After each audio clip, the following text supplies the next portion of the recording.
PC. You had Dude, People oh PC. god. The only People useful PC, thing dude. that I got from People PC was that I found out that taradiddle was a word. I don't even want to know. So Okay. yeah, the worst dial-up. Like, I'm sorry, but the people nowadays don't know how good actually it. looking up about something about Tara Reid, but it went sideways. People don't know nowadays how good it felt to take that rotary phone and just slam it so hard you heard the ding. No, okay, wait. So you guys, when you guys were on dial-up, assuming you went on American Online or anything like that, when you guys were on dial-up, do you remember what speed your modem was? Oh, fucking hell. Dude, don't even get me started on that shit. So, You know, People get mad at 4G and 5G for being slow. No, listen. Go back to dial-up. Listen, so when I started, I started on dial-up, and I was running a BBS, which is a bulletin board system. Oh, no. Basically like a website where people could, like, log in Oh, or whatever. no. And I was running on dial-up at 300 baud, which is basically the lowest speed you could ever have gotten on dial-up with. And you could literally watch the text characters type out as you were logging on. It was like watching an episode of Doogie Howser when Doogie was like a little slow, that day. And God forbid you have to download anything. Speaking of making people feel old, imagine how the graphics used to look on video games back in like the PlayStation and shit like that. Well, and now, I don't have to imagine. Yeah, I still play those. Anyway, but no, like so. Great games. My first gaming system was Pong. Oh my god, you are ancient. Yes. How are you not in the ground yet, bro? My first gaming system had Pong on it, but it wasn't. It wasn't Atari. It was not, and it wasn't like Famicom or anything. But I definitely lose the old Olympic series. It was basically like a generic Atari ripoff type of a console thing, and it had all the like Atari games like Combat, Pong, basically all. Galaga. I'm talking about a little console about this big, had two knobs on it. Yeah, and it was just Pong. Yeah, I know. It was just Pong. That's how old I am. I had one of those as a hand-me-down from my father. So, yeah, when we were on dial-up at 300 baud, and you tried to, okay, so, this is a story, and I'll tell this now. I don't tell this live. Oh, this is going to be awesome. And my mom is dead now. Sorry, Mom. I love you. God rest Brian's mom's soul. God rest her soul. So, we're downloading porn at 300 baud. Oh my god! Imagine I'm like 13, 14 years old. I went out and I babysat for $5 a day. This is like the old man walking uphill through the snow both ways story, right? I love it. Let's go. I babysat for $5 a day. Bought a Commodore 64 for $150 off of babysitting for $5 a day, and I'm like, and that was when I was like 12, right? And then I'm like 14. And I'm in my room, and I'm with a friend, and we're downloading porn, and we're watching this, and we don't even know what it is because it's coming up line by line, and this is old school CGA graphics. And we're just waiting. We're just waiting for this image of this naked woman. Half the time, it wasn't even a naked woman. Half the time, it'd get halfway down, and we're like, "Oh, it's a car," Oh, it's a boat. So my mother walks in. I quickly shut off the computer, which of course my mother was like this like ESP suspicious psychic yeah. Crazy woman. Like she was just psychic about everything. So she knew immediately something was up. So that's what you call a mother's intuition. So she has us turn on the thing back on, and which by the time we turn the thing back on, it's more loaded and there's plenty to see. Oh no! And so the friend that's with me, she knows I got the disc from the friend, and this is a 5 1/4 floppy disk, people. This disc is. Oh my god! You know. Oh my god! Yes, floppies. So she takes the disc. She goes over to my friend's house. She makes the friend leave. The friend is walking home. She gets in her car, drives over to the friend's house. She drives over to the friend's house. My friend's mom and dad were eating dinner. She walks into my friend's house, just walks in, doesn't knock anything, and takes the disc and cuts it up and throws it into their food. And walks the fuck out.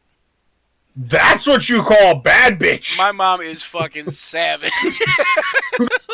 That's what you call I was grounded for so long. And I wasn't allowed to even talk to him for a while. I was like, was there any follow up on this scenario? Not really. I got grounded, but I was with my mom. That was lucky that there was no follow up on that kind of thing. My first computer was a TSR-80 color computer 2 from Radio Shack, and I used to sit and program in mud games because when I got my first computer, the internet had not yet been invented. Yeah, well, it was invented when I got my first computer, but you had to like log on through a college, and it was basically a government-owned thing, and you had to log on through the college, and it was all IT and just information systems, basically. Like they had like nerd shit. They had like an online library, and yeah, it was nerd. Shush. I didn't even want to admit I was a nerd back then. Dude, you're a dungeon master. That automatically makes you a fucking nerd. I know. But back then, I was in denial. Meanwhile, me, proudly a nerd. I don't care. And this was before it was even cool. I was like, yeah, so what? Yep, I was a nerd before it was cool. I was a nerd. Same. I was a nerd before the movie came out. So I used to beat up people. It's funny because I am such a terrible person. Because it's actually funny you say that because people don't understand that nerds can be strong people too. And I've been 6'4" since I was like 15. So in my high school years, even though I was a nerd, I was a massive brute. And people are like, "You're not a nerd." Oh, I was. I'm like, okay. I was never 6'4". I wish I was, then I wouldn't have to beat up so many people. No, you don't. You don't. No, you do not. No. Tall people have different problems. We still have problems. We just have different problems. On the other side. Leave it alone. So I'm only 5'8", which is and I was only 5'7" through high school, which is about average height, But I'm kind of stocky, muscular type, and so everyone wanted to fight me anyways because I wasn't tall and I was a nerd, and so it was its own issue, but about 11th grade, I got this sort of by the time I hit 11th grade, I had a sort of a reputation of being like the school psycho, so that was not a problem. To me, the only good thing about being tall is being able to reach the tall shelves. Let me leave you a tale of being asked to join the basketball team 4 years in a row. Oh my god, I fucking hated that. Are you tall, Deontay? Very. Oh, okay. How tall are you? I would I'm have 6'4". So we're the same fucking height then. I would have never guessed, Deontay. You actually identify as small. That's great. That's true. Don't even get me started on that basketball shit, dude. Absolutely. Just because you're tall, it didn't matter if skin color, nothing. Just because you're tall, hey, come join the basketball team. Or in some cases for me, because I was tall and muscular, hey, come join the football team. Yeah. Fuck you. I don't want to. I had a chip on my shoulder the size of Gibraltar when I was in school, and essentially like there was one time a guy came into school. Sorry, anybody watching. I'm trying to get all our cameras in place. There was this one time a guy was in school, and he didn't even say I was a nerd. He said, "That's the table where all the nerds sit," and that's where I was. I always sat at that table because I guess because I was a nerd, but still in denial. So he said, "That's the table where all the nerds sit," and I went over and I basically almost beat him up just for that comment. and I got in his face, and we faced off, and the whole lunchroom's looking on, kind of thing, and yeah, it was kind of crazy, and then um yeah, I always ended up fighting in high school because like Same. I got picked on a lot. Same. Even though I was 6'4", even though I was pretty muscular, because I was a nerd, a lot of people liked to mess with me and see how far they could push me, and it never worked out well for them. Uh-oh, hang on. This Taylor's. I'm not proud of that, by the way. I regret shit I did in high school. Oh yeah. I think we all do. Oh yeah. I think that's part of high school, isn't it? I mean, Honestly, that's something that people don't seem to understand. They're like, well, you're proud of it because you're talking about it. No, I'm talking about it to share the information about what it was like. Anyone can look back on a negative event in a positive light. It's very easy to do. Especially me, because looking back on how violent I was as a teenager, and knowing how I learned to control that violence and that anger and that aggression and aim it properly, okay. I feel very proud of myself. You for guys, because Oliver's not here yet, and I don't know if he different time change and all that stuff. Did he message? I don't know. I sent him a message in the general or in the no good deed chat, but why do I have Taylor in? Oh, wait, that's Daniel's. Okay, okay, good. I don't have Taylor in the wrong spot. Good. Do you want me to change my number? Yay! Do you want me to? No. I put you in the right spot, and I just thought I put you in the wrong spot. Nice. Oh, look at Mr. getting into character there. Uh-oh. I wish I had a pirate's hat and clothes like Cutler. I would totally do the same thing. Where do you live, James? Georgia. Oh, yeah, no, that's too far. I mean, you can ship stuff to me if you want. I can tell you my size. Yeah, that requires me to have money, so I'll have to do that. But that's down the road, maybe. Yeah. I still haven't even sent you the stickers yet, James. I mean, The stickers or the other monitors you had said. yeah, no, but I gotta have money to do the monitors. No. The stickers are. Yeah, you just got to cover the shipping and handling. See it coming. What he's gonna do is he's gonna put the monitors and he's gonna make put sure they stickers don't. all over them. So you No, can't use that- them. You gotta scrape them all out before You're gonna put it all in one box together. You're gonna put the papers and the stickers on top of the monitor, and you're gonna use the costume to cover the monitor so that way the glass doesn't break instead of using bubble wrap or something. Yeah, there you go. Just fill it full of stickers so it doesn't get. So it has some dent protection or whatever, damage protection. All right. Just sheets upon sheets of stickers with clothes. Wrap it all up. There you go. Here's James. All right, we're almost there. Do you think I should keep this stuff on for the? Absolutely. If you want to. My That's right. opinion is absolutely. The question is, should I go get my stuff on to make you feel more comfortable? Okay. So, I worked at the Renaissance Festival for several years. Oh, that is sick. Doing portraits. This was going to be my my outfit for this year, but I didn't get to go this year And because I went Sorry. to the Renaissance Festival when I didn't work there. I went every year, up until about, I don't know, 5-6 years ago. I went every year since '91. Wow, very nice. It was a lot of years going to the Renaissance Festival. And then when I wasn't going to the Renaissance Festival, what I did is I joined something called the SCA, which I was stands part of for that. Report. Society for Creative Anachronism, and basically it's a Yeah. medieval reenactment group. And we did a live sword and board fighting, full contact. So LARPing. No. Yes, Full contact. More yes, but choreographed. No. Yes, but no, not choreographed. It's not choreographed.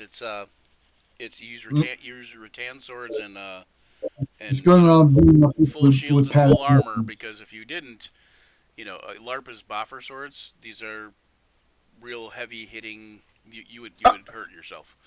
So they're not real in the sense that they're going to cut you, but they're real in the sense they're still going to hurt. Yeah, I've done some HEMA events which are real, but that's a different type of thing. But anyway. Dude, there's this thing that isn't HEMA, but there's this thing that is now coming a thing where it's MMA with knight armor and shields.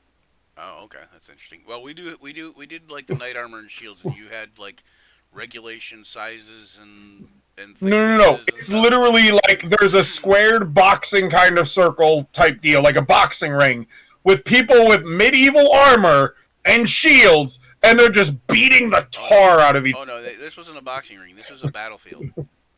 Yeah, I know what you're talking about, but I'm saying that's how far, like, we've gone as a society, that we're now like, hey, let's take mixed martial arts, one of the deadliest sports in our, and let's add metal armor and shields to it. Hey, sounds like I mean, I don't see nothing wrong with a that. good idea to me. All right, They're just trying to make anything up these days. Have you seen Karjitsu? let's throw rabbit Oh my Wolverines in there. Well, Let's it's throw better- German shepherds in there. Rabbit German shepherds. Yeah. All right. better than other fighting leagues. Okay, so if you guys see the map now, Yeah. everybody. Yeah. Okay, so where you guys are at over here, this is okay. So what you guys are looking at is a little bit different than what you saw before, mostly because the map that I showed you before was like the wrong map. Yeah, I was gonna say, where is everything? So okay, so There were the 2 bars. yeah, hold on one second. I'm trying to find the map that I was showing you before was actually the map of Thurmaster, which is okay. So Not the right place. this map. Okay, this is Thurmaster, and I still have to recreate this map at some point. But this is the map I found online, and this is Thurmaster. Okay, can you see it? Yeah. Okay. Okay, so then this map was the map of Milborn that they gave you in the book, and you can still kind of use this. Can you guys see this one too? Yeah. Oh, I like this one because it's kind of like a Yeah, it's very- topograph. Very arcade. Yeah. Yeah. So what I did is it's like the ISO view kind of. Yeah. Exactly. I like Um, that idea. So what I did is I created a map based on this map, And that's the map we're on now. and that's this here. Yeah. So Wait. so if you notice, if you scroll out a bit, you'll notice that Jessa is over here. Well, Tessa in this case. I'm not seeing that map.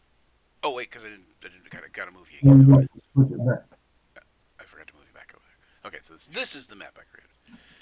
Yeah. Okay, so over here is where Tessa is. I mean, with her Steel Defender, and I forgot to bring her 3 zombies, but I can't remember. Weren't the 3 zombies locked in the ship hold or something? Or no, they weren't locked in the ship hold because you're not near the ship. Anyways, so I need to put your there's zombies guards. on there somewhere, but and then this is old old Grizz or whatever his name was, right? And then this is Fallon up here, and he's up hiding in the shadows, kind of, keeping an eye on what's going on with Tessa. And then everybody else yes. is over here, and it would be nighttime, but I just have it daytime right now, just so everybody can see. Was I not also keeping an eye on Tessa after the whole bombshell drop? You and I don't know that you know about that, but I don't know, but I know that you and Navarre, I know everybody you was watched here. me have Like, this over whole there. conversation with Hold on. What bombshell? Oh, the Overheard a Yeah. conversation. Me and Navari overheard the conversation that was yeah. I happening. remember that. That's The right, that's right. ending. Okay, Yeah. so then you and Navarre would have been over somewhat close to there, so probably like right around there. And that was when I said I'm for sure going to lose this bet Right. because Can you we have to post- get serious. Can you post the copy of the isometric view so that way we can kind of compare, like post it in the server so that we can kind of compare these two and know what buildings are what to an extent? I suppose you could. Or maybe put numbers down. Well, So that, I was gonna here I can do it. I can do those. I could actually create a handout too, but I was going to label these buildings, but I didn't get a chance to. Yeah, I know that. I know that feeling. I've been there as a dungeon master myself. It's like, damn. How do you like the map? It's really good. What program did you use to make it? Incarnate. Yeah, Incarnate's one of the better ones from what I hear. Yeah, it's a good one. And I've got the pro version thingy. Is that a subscription service or is it a one-time fee? It is a subscription. Because I know some of them are subscriptions, some of them are one-time fee, so I'm trying to figure out what ones are which. It is a subscription, but the thing is it's it's like $24 a year. That's not too bad. Which is Yeah. which is why I did that. I was like, well, I use it kind of a lot, and I like it, and it's only like $25 for the whole year. I mean, that's dirt cheap. Yeah, that's 1 month. Take a little bit out of your pay, but then Discord Nitro costs more than that. right, just $9.99 for basic Nitro. Yeah, I think it's $2.99 a month or something like that. $3.99 a month. Yeah. Okay. Millborn. Oh, wow! I used the same map. That's funny. I was trying to get the right. Let's see if I got the right one this time. Yeah, I think I did because it's taking longer.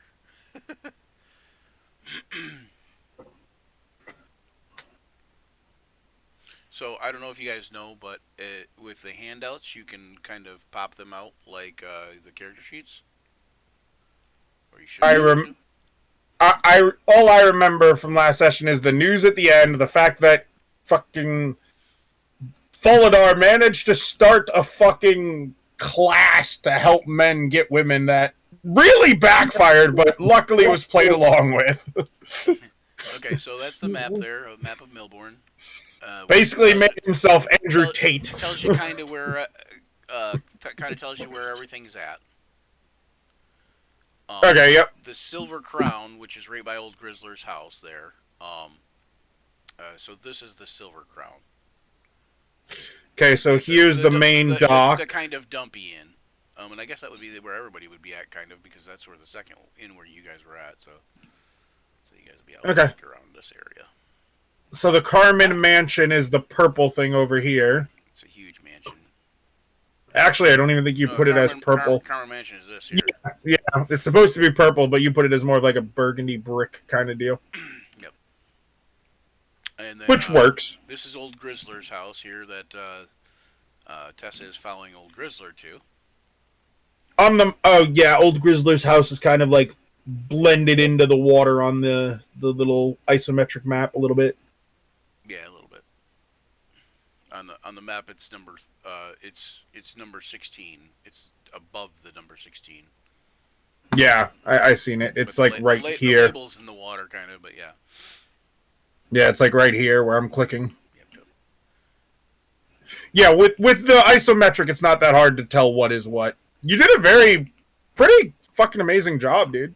Yeah, the wagon tracks, I had to basically alter the color and size of the. Well, I took the sand. That's the pre-existing sand.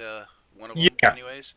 One of the pre-existing sand or dirt colors. Textures. And yeah. then I just darkened it up and made the brush small enough and made it to where it didn't. It was kind of not opaque. What's the translucent?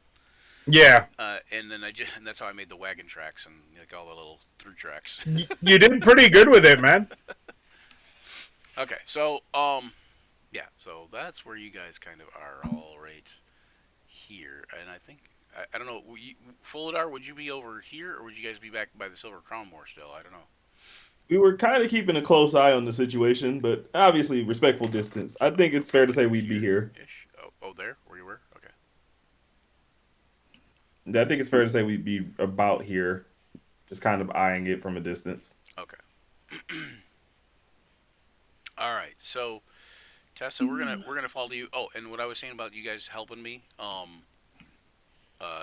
when we're making a decision for Oliver, what you guys are gonna help me make the decision, what you think, what Fallon would do. So, I'll kind of offer a suggestion and kind of have everybody kind of vote on it or whatever, or offer a couple of suggestions. That's probably good. All right, so, Tessa, you're following. Okay? So would your zombies be with you? I'd have them kind of like in the background, so they're not like right on top of me. But Okay, yeah. So yeah, because I was gonna say, because otherwise they're gonna be like, you know, banging on the walls of whatever inn they're locked in. You know. yeah, Okay. They're just hanging back. Oh, just a couple guards.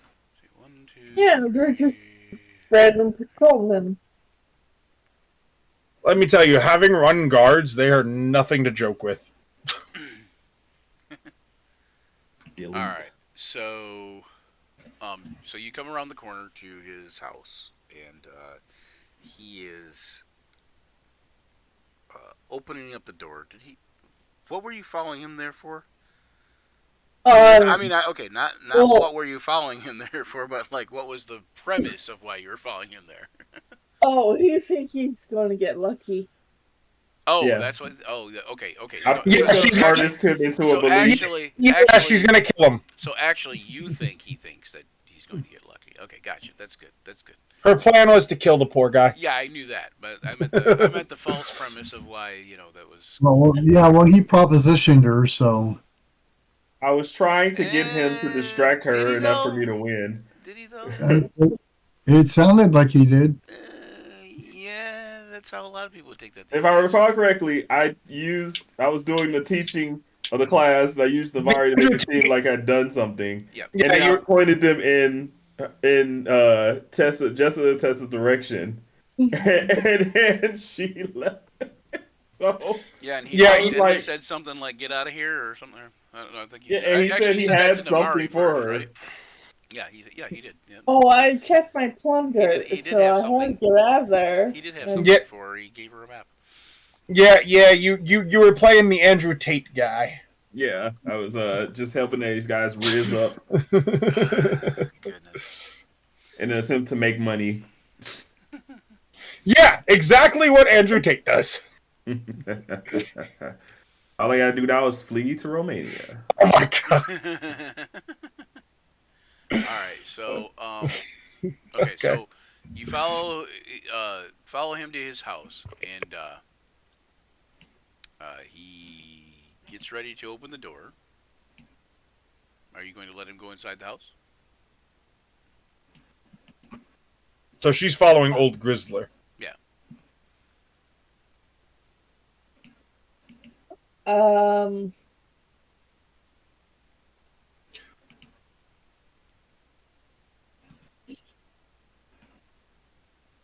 It is a Hey. fluffy cat. Do I notice if anyone's around? What's that? Do I notice if anyone is around beyond my friends? No. No, it is. Oh, I have no idea what's going And on. like I said, I don't it know is- any of this. It is kind of late-ish, you know. Here, let me actually fix that now to where I just wanted you guys to kind of get an idea of the new map here before I did that. But so daylight mode. Well, actually, here we'll leave daylight mode on, and we'll just say it's dim because of no lights and stuff. There we go. And then so we'll give everybody an idea what Jessa sees, right? Control L. Oh wait, Jessa don't have no vision. Wait. Does Jessa have dark vision? She does, right? No, she has a little glowing thing on her. Oh, okay. So she gives off light. And Cutler's Like, Cutler's And she glaive can can light? give off some light. Yep. Hold on. I thought Cutler had a light on his glaive, like light cast on his glaive. All right. Well, I believe you said due to the flame enchantment, it could just give off light. And also, goddamn it, I think my... Oh, no, it didn't freeze. Okay, I'm just sitting in a very still position. Do you know what the light thing is on Jessa's thing? Do you know what the light distance is? Wait, is it nighttime? Yeah, it was Yeah. nighttime. Remember, because you guys all came out of the bar after. Yep. Magical trinket. That's Sheds bright light of 5-foot radius and dim it for another 5 feet. Okay, so I've got it. It's a little bit I think that's exactly what you said my glaive could shed too, so you might need to give Cutler some light. Okay, well, I thought you had a light spell cast on you too, but I don't know. I thought we talked about the glaive because of the flame enchantment being able to shed a dim light. okay. So let me do this. We'll do 5. Yeah, I don't see very much in the dark. And there we go. Okay. Don't feel bad. We see the same amount. All right, and here, let's do this. I'm gonna do this because there'd be some kind of street light on the, by the. God! There'd be some kind of street light by the bar. And where's the other bar at? Here, let's look. Right across the street. Yeah, it's like literally almost right across the street. But Yeah. Let's see. Where's that hand me out? Hand me down. Where's that handout? Milborn. It's at the very top. So A little hint, the Brian. You the could. Baron of Mutton is number 7. It's way over. Oh, it's not across the street like you described it then. Yeah, not exactly. No. The way you described it, it's like it's across the street. Look at the map. Oh Well, God, that's not across the street. That's because I was looking at a different map. Remember? Fair. Yes. Okay. Retcon. So yeah. So essentially, I believe the Baron of Mutton is right here. Oh no! Oh, hang on. Maybe? Hold on. No, where did I? Yeah, that's it. That's it. Baron of Isn't Mutton. Januka at the Baron button? Yeah, I think Januka. Could be, yeah, I think it was Januka and Fallon, if I'm not mistaken. And, Mm-hmm. and maybe No, no. where was Kaw at? Call Januka and Fallon went the different ways than us. We went to the. Yeah, Yeah, Fallon is the one that Fallon actually left you guys. We followed the Yeah, bard. he started doing his Batman routine. His moonlighting is moonlighting. Okay, so Januka and Kaw and Fallon were over at the Baron of Mutton. Okay. yeah, and then Fallon left to do his Moon Knight thing. He saw me. He's moonlighting as moonlighting. I don't know. Moonlighting as Moon Knight. I don't know. Funnier when you say it. Okay. All right. So anyway, so you don't see anybody around other than make a perception check. Oh no. Let's start the session off strong. By strong, I didn't. Yeah. mean Okay, that's more. strong. Okay, so you do notice Fallon off in the distance, kind of hiding in the shadows. He probably be on this side of the thing, 'cause away from. Yeah, he'd probably be more towards the side of the barn. And he is, you notice him kind of cloaked, doing his, stealthy type stuff. Okay. Other than that, you don't see anybody around. Most people you see once in a while, like you can see over by Cutler, people like going in and out of the bar once in a while. Other than that,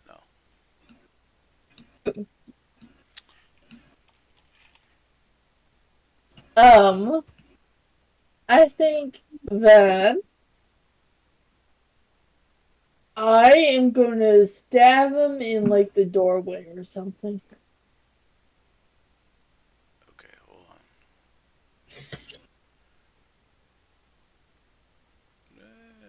Where is this thing? Well, let's see if you successfully murder this dude or not. Okay, so God. so you're going. Are you going for a called shot, or are you an assassin, by the way? You're not, right? I don't think. She's an artificer. I don't know if she multi-classed or not. Okay, that's what I'm asking. I did take a rogue level, but I'm not there yet. Not the assassin rogue. Okay, all right. So then I guess the question is: are you going for a called shot, or are you just trying to kill him as quickly as possible, kind of thing? Kill him as quickly as possible. Okay, so go ahead and you can take a backstab if you would like. Not a backstab, but you can go ahead and take an attack on him. I see it now. We're gonna have to get her out of jail.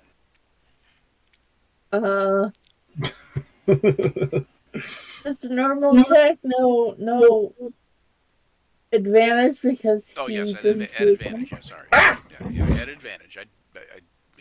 I just meant a normal. You don't get sneak attack. I don't think, do you, or do you? No, If it's at advantage, yes. Oh, yeah. So how many levels of rogue? So you get a sneak attack. How many levels of rogue do you have? Probably just One. or two. A 26. 26. Okay, that's a good roll. Dick. All right. I assume that hits. What's that? I assume that Yeah, that hits. definitely hits. Yep. Nice. So for 23 damage, that's a big chunk of damage. Yeah. If he's a commoner, he's already dead. Oh Okay, boy. you I hear him. actually. You hear him scream like "Arr!" And Is he dead? if there anybody in the town, Oh fuck. luckily Cutler just seen the last people that were going into the bar close the door behind them, just as he hears a large, ear-piercing kind of growl / scream. What's great about I'm this? just gonna go ahead and run towards it. What's great about this is that our people Wait, are hold on, just Cutler. surrounding the perimeter. Hold on, Cutler. Wait. Everybody roll initiative. Oh Here, let me fuck. clear the turn order here. Well. It seems the turntables. So everybody doing this? Everybody Yep. roll initiative. Well, anybody that hears it and wants to run and Well, actually, I definitely hear it. actually for Januka and Ka, make a perception check. You Yeah, 'cause probably you guys still are pretty hear far it. away. You guys probably still hear it. Woo! I rolled pretty well. Check. It's Perception. very loud. Oh god! Fucking Tessa just with boom 20 3. He is not resting at all here. She's like, I'm gonna murder this dude and then I'm gonna run. Okay, Ka, you don't notice really. I'm having a good time Yeah, in this tavern. But Januka, you hear this ear-piercing growl / yelp of, howl of pain type thing, kind of far off into the distance. Januka did not have her character token selected, so it did not automatically add her. That was a perception. I didn't roll initiative, so I No, Oh, okay. Never mind. My bad. Okay, so Januka, it is up to you whether or not you want to alert Ka, and whether or not you even want to react.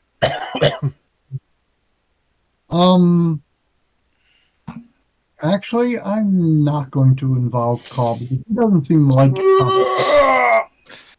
I just Yeah, tell this music's great, huh? I It just is. save me a seat. I'll be right back. I got you. So Ka's going to go back into the inn. The actual nicer of the two inns that everybody thought was the worst of the two inns at first. Never judge a book by its name. Here we go. This is gonna end horribly. All right. I guess So, I move towards the screaming. Oh no, the paladin's coming towards the murder. Oh, so did you roll fuck. initiative? Wait, you are a paladin, right, Januka? I am Oh, this is gonna end horribly. Roll initiative, Januka. already. Everybody roll initiative, correct? Yes. At least us three did. Januka has not yet. Let me select my token. He is caught way off guard. Oh, that's an Man. understatement. If You Tessa had her assassin levels, this dude would be Who dead. has Fallon's sheet? If who has what? Fallon's? Oh, nobody rolled for Fallon yet because I don't think anybody has Fallon's sheet. Hang on one second. Yeah, I don't think anybody has access to his sheet. All right. So does anybody want Oh, to? I'll get there eventually. I can do. Actually, yeah. Since Januka has to run us, let it be David, so that way he has somebody to play while he waits for his character to get in. Oh, you Taylor? Saying Taylor. Well, Who, me? doing that. No. Let He said Januka. Daniel would do Yeah. Moon Knight. You want to would run? do Fallon. Okay, is that what you're Yeah, saying? then again, Okay, Taylor is Daniel, also you want to run Fallon for like his rolls? No, actually, let Taylor do it since he's just sitting at the bar. Okay. Me? Yeah, Taylor, you The actually Moon have Knight? control of. Yeah, you actually have control of Fallon's character anyway already, Taylor. So. Okay. So go ahead and click that token, and then roll that initiative. Roll the Okay. beautiful bean footage. And be mindful to take care of the. I need to find this Knight guy in his first. disposition. Good news is, so far, it seems like, oh, hey, Januka and, There you are. the old guy are tied. The both Nat wanting it. Oh, Yep. but the Okay. difference here is the old guy is being murdered. Yeah, the old guy's like, what the fuck? He's caught off guard heavily. Oh, and Meanwhile, everyone else they both does have the better same. than me. I was gonna say they both have the same. Yeah, that's why I said they're tied. Yeah, the same decks too, is what I was saying. Yeah. Completely fucking tied. So they go at the same time. Oh, no. Interesting. Okay. All right. All right, Jessa. So what does Tessa Oh, do at this jeez. point? She's kind of got Um, the drop on this guy.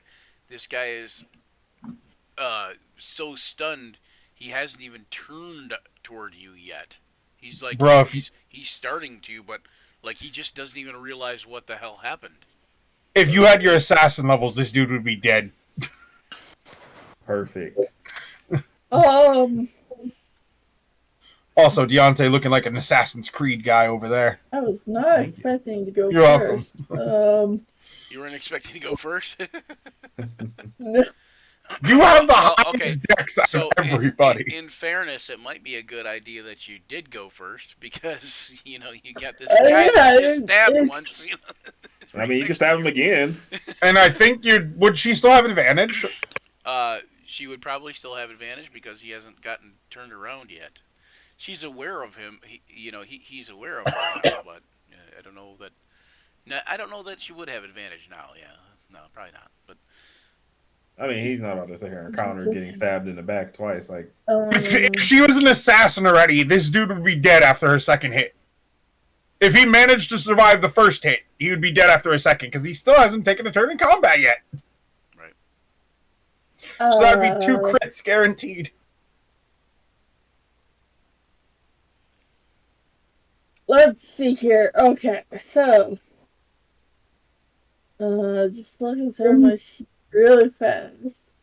Just gonna do a simple another slash with my dagger. By the way, do you guys like how I did that surprise round? It wasn't even a surprise round per se. It wasn't rolled for. It was just a role-playing based thing. It's like Yeah, I love it when that happens. you're walking back to somebody who you think you're gonna go have a nice talk with, and they fucking stab you in the fucking back.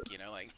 I love moments like that as both a player and a GM because not only does it encourage role playing, but it makes the person who is doing the role playing feel I badass. think you're smiling a little too hard over there, Stephanie. oh, the sweet joys of murder. Mental 9 damage. Mental note. Cold-blooded. Number 8, Stephanie. That's okay. So what did I say?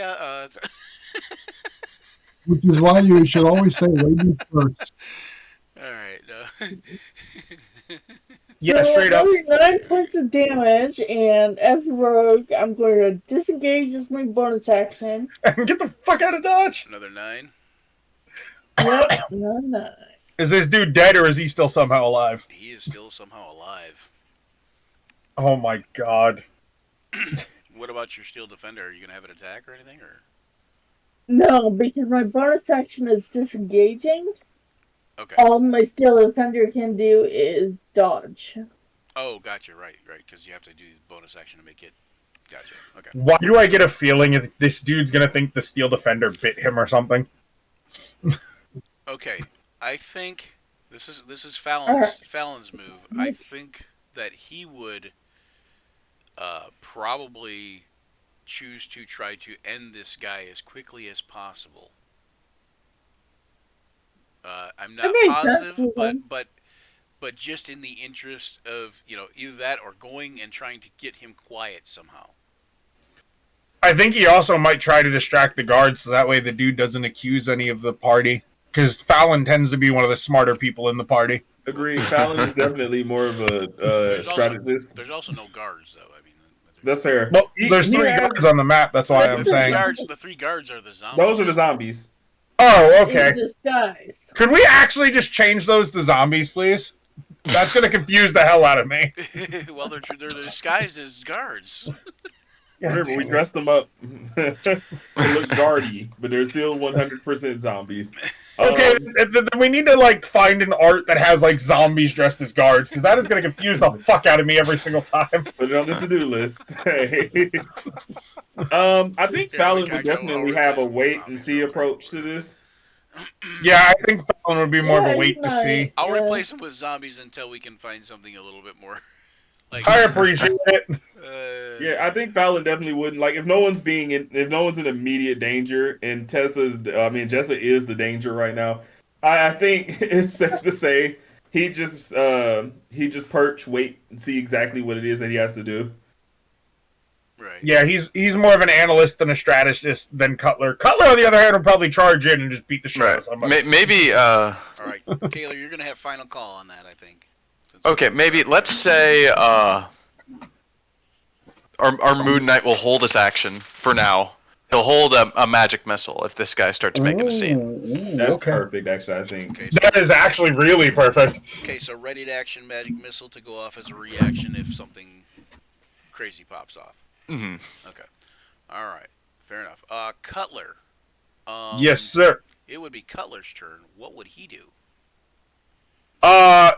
Did the scream sound like murderous? Like, how did the scream sound to Cutler? Oh, you know exactly what the scream sounded like, and you know exactly what the scream was, and you see what the scream was as you see Tessa quickly moving away from the situation. Cutler's gonna move here. You think maybe jump. You think maybe she was attacked and she retaliated and you know, you figure that whoever that she's with fucked around and found out. Cutler is just gonna move to where I moved him to, jumping the fence, just doof, doof, doof, woof, Right. woof, Okay. and landing right next to the zombie and being like, "What the fuck happened?" He's not dead. He's not dead, as I said. Do I see him currently? Yes. He's like in the process of turning around, and Okay. I'm gonna go ahead and make an. He's like holding on to his back, like right flank behind, like where his kidney would be, kind of, you know. I am going to use one of my javelins out of Cutler's Storm. A little higher, and he might not have been able to scream because, you know, she would have punctured his lung. Anyway, go ahead. So Cutler's Storm is a javelin quiver. The quiver compartment connects to an extra dimensional space that allows the quiver to hold numerous, up to 18 magic javelins. Yep. While never weighing more than 2 pounds, every day the magic javelins refresh up to 18, and it has 3 charges. While you carry it, you can use an action and expend 1 charge. Oh wait, that's the beast, but I can throw the javelin. So Yeah. I'm gonna go ahead and throw the javelin. Okay, so just a regular javelin, though, or I don't. It says magical javelin, so I'm well, no, assuming yeah, for the it's purpose. magical for purposes of hitting magic Yeah. items. Or, yeah, okay. Yeah. But it doesn't have like But any it's not plus a, ones. It's not a plus per se, and it doesn't explode. It's just. I think they are +1, but they don't explode into fire or any weird stuff like that. Yeah, Cutler would definitely look to improve his equipment, just like he did with his glaive. All right. I mean, technically, no, They the glaive doesn't have the they don't thrown explode property. They don't explode into 1,000 pieces of shrapnel and kill everybody within 10 feet. Okay, that's good. All right. Yeah. So, all right. So you throw a javelin. Go ahead and do that. Oh, yep. 16 is. Oh, yeah. Actually, 16 would probably be your roll. Hold on. I would say because. Nah, he could still see you. He'd still be aware, you know, like, because your guys are in, you know, he's ready to be in combat now. So yeah, so 14 would be your attack, and that would just be a miss. Could I rage and recklessly attack? So that way I do get the 16. No, only if you get a second attack. We can't wreck on the attack, but I mean, we could. Well, I mean, rage is a bonus action. If you have inspiration. Yeah, sure, I'll do that, because I do have 1 use of inspiration. If you have However, inspiration, what you can do is roll the inspiration as a d6 and add it to the 14. okay. D6. Boop. That's a 5. So that would be a 19. Yep, that is a hit. Okay. Roll the damage. All right, 10. piercing. Okay, so 10 piercing and ouch. He is getting Oh wait, we are messed level up 5, aren't Rick. we? Messed up. We are level 5, right? Yeah. I think so. That's why I was asking, because I thought you got a second attack. Yes, So I do. you I'm a wanna rage- barbarian. So you want to rage as your bonus action. I'm debating on that because that's tough. We still have everybody else going before he does. I don't know how many other people are going to hit him. My breath weapon is not try, as far enough. try not to metagame it though. Think of like a Cutler in the action. You know, I'm Right. Cutler. What would I do in the action? You know, like Also, remember, you can't see me or Navari right now. you don't know anybody else is going. And you have no idea why I stabbed this. Yeah, I think Cutler's just going to go ahead and throw another.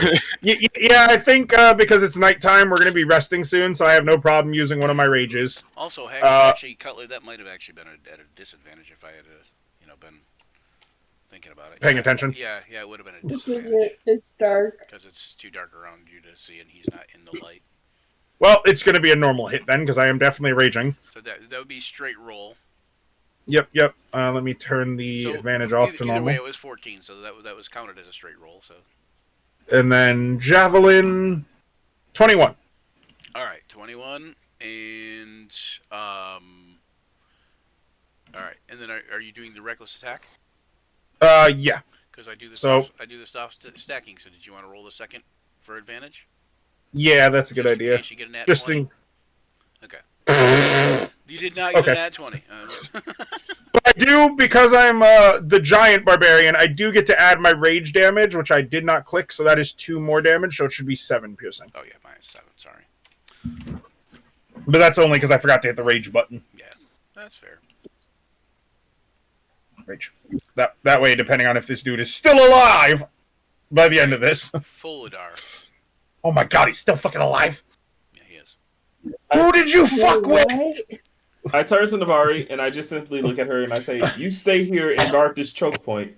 I fear our tomfoolery may have gone a bit too far, as I am going to." Let's see here. Hop this fence 5, 10, 15, 20, 25, 30. What's my move speed? 30. I love how both me and you just hopped fences. We're like, go! I honestly don't remember if my move I speed. imagine you jumping it more like a parkour That's it. style, and me jumping it just like the fucking Hulk. Just woof! I will use. Don't even see it, just run through it. Yeah, that too. I'm going to go ahead and I am going to imbuke on Shadow Arts. And I want to cast Silence on our dear friend here, old Grizzler. Do you see him, though, because it's dark? Oh, that's a good question. I thought he was kind of like at the edge of light. No, he's not. And Yeah, so if you I was if you, light source if you for him, but click give on me a second. if you click on your token, Deontay, and you just hit Control L. you should see what your token sees. Well, let me update What's the better move here? this token too. By the way, 'cause- Okay, I got it now. Seeing as I can't Wait a see minute, him. why does Jessa only have 11 hit points? Duh! I don't know. Have you Control L is not working. Oh wait, yeah, I Never can see him leveled up. actually. Control L is not working for me, by the way. It's still showing me, like, the entirety of the map. Because maybe your token. No, Did you catch what I said, Brian? no, what? Yeah, I can't see him. You can or can't? I can. Yeah, I yeah, can see him. yeah. No, I mean he's just like in the dark though. Yeah. Yeah, he's But I can't. he's in dim light, so you know you'd be at a disadvantage. For casting Silence. Oh no, you would not be. That's With the that's saving an AOE. That's a tomb and may concern spell. Yeah. As long as you can see the target, that's what matters.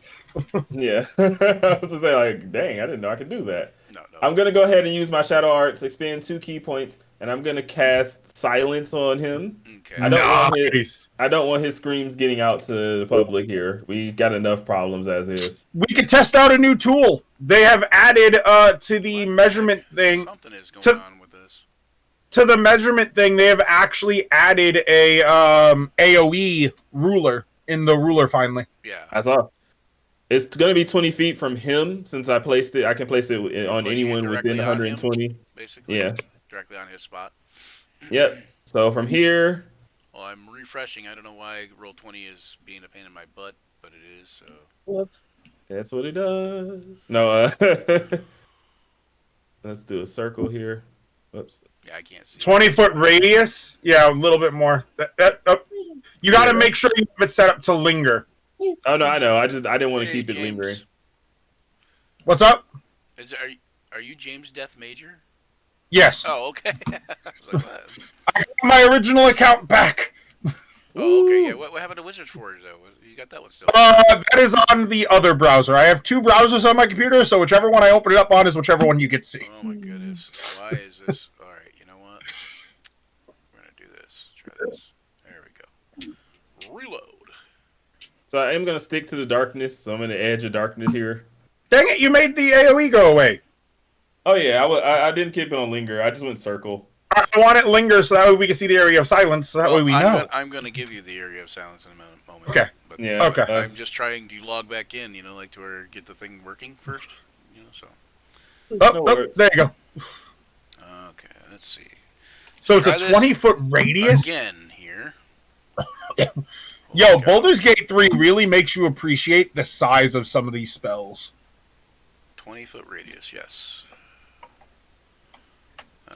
Which is 4 squares either way, right? Oh, that's pretty. That's 3. Ooh, That's that fair. is an awesome effect. Okay. That is the area basically. Okay. That is insanely huge. All right. That's the same size as Fireball, right? Yes. Jeez Louise. So one Fireball would destroy this man's home. Which this is actually like the what you're seeing is actually a little bit smaller, so the silence would actually go to the edge of that cube too, like you know, like. So one Fireball would destroy this man's home. Oh yeah. Yeah. Oh heck yeah. Oh yeah. One fireball would destroy most man's homes. Is it? I was about to say, I think that's kind of how a fireball works. This makes you appreciate spells more, seeing them visually like this. Yeah. Here. Yeah. For to give you an idea here. Wait. We'll even just throw that up there because it's kind of fun. If you're a pro member, you get animated things that you can put down too. By the way, I have an animated Fireball on my games. Yeah, I do too. That's what I was going to bring out here. So there's a fireball. I wonder if it's the same one. Yep. Just kaboom! Your house is gone. The whole inn is gone with a fireball, pretty much. Yeah. Oh my lord! So now I understand why certain cities would have 3rd level or higher spells absolutely banned. Yep. The entire country of has 3rd levels or higher banned, and Waterdeep does too, I think. But has actually has magic banned. Like you cannot use so not any even magic. cantrips. You can't even use any magic. They would let you get away with the cantrips, but the only way you can use magic there legally is you have to have basically like a permit. You have to be licensed to do so. I've done that in a couple of my homebrew worlds. All right. So anyway, so you cast silence, and that's it for Folidar. Yes. I'm just gonna stick to Shadow Arding Silence. I want to stick to the darkness here. I actually do have dark vision. That's it. When we end the stream, I have a recommendation on a way to You have dark vision. do something. Granted that I cast key points for it, but Oh, okay. If you use darkness, yeah. Okay. so yeah, I'm gonna stick with silence, and I'm sticking to the shadows.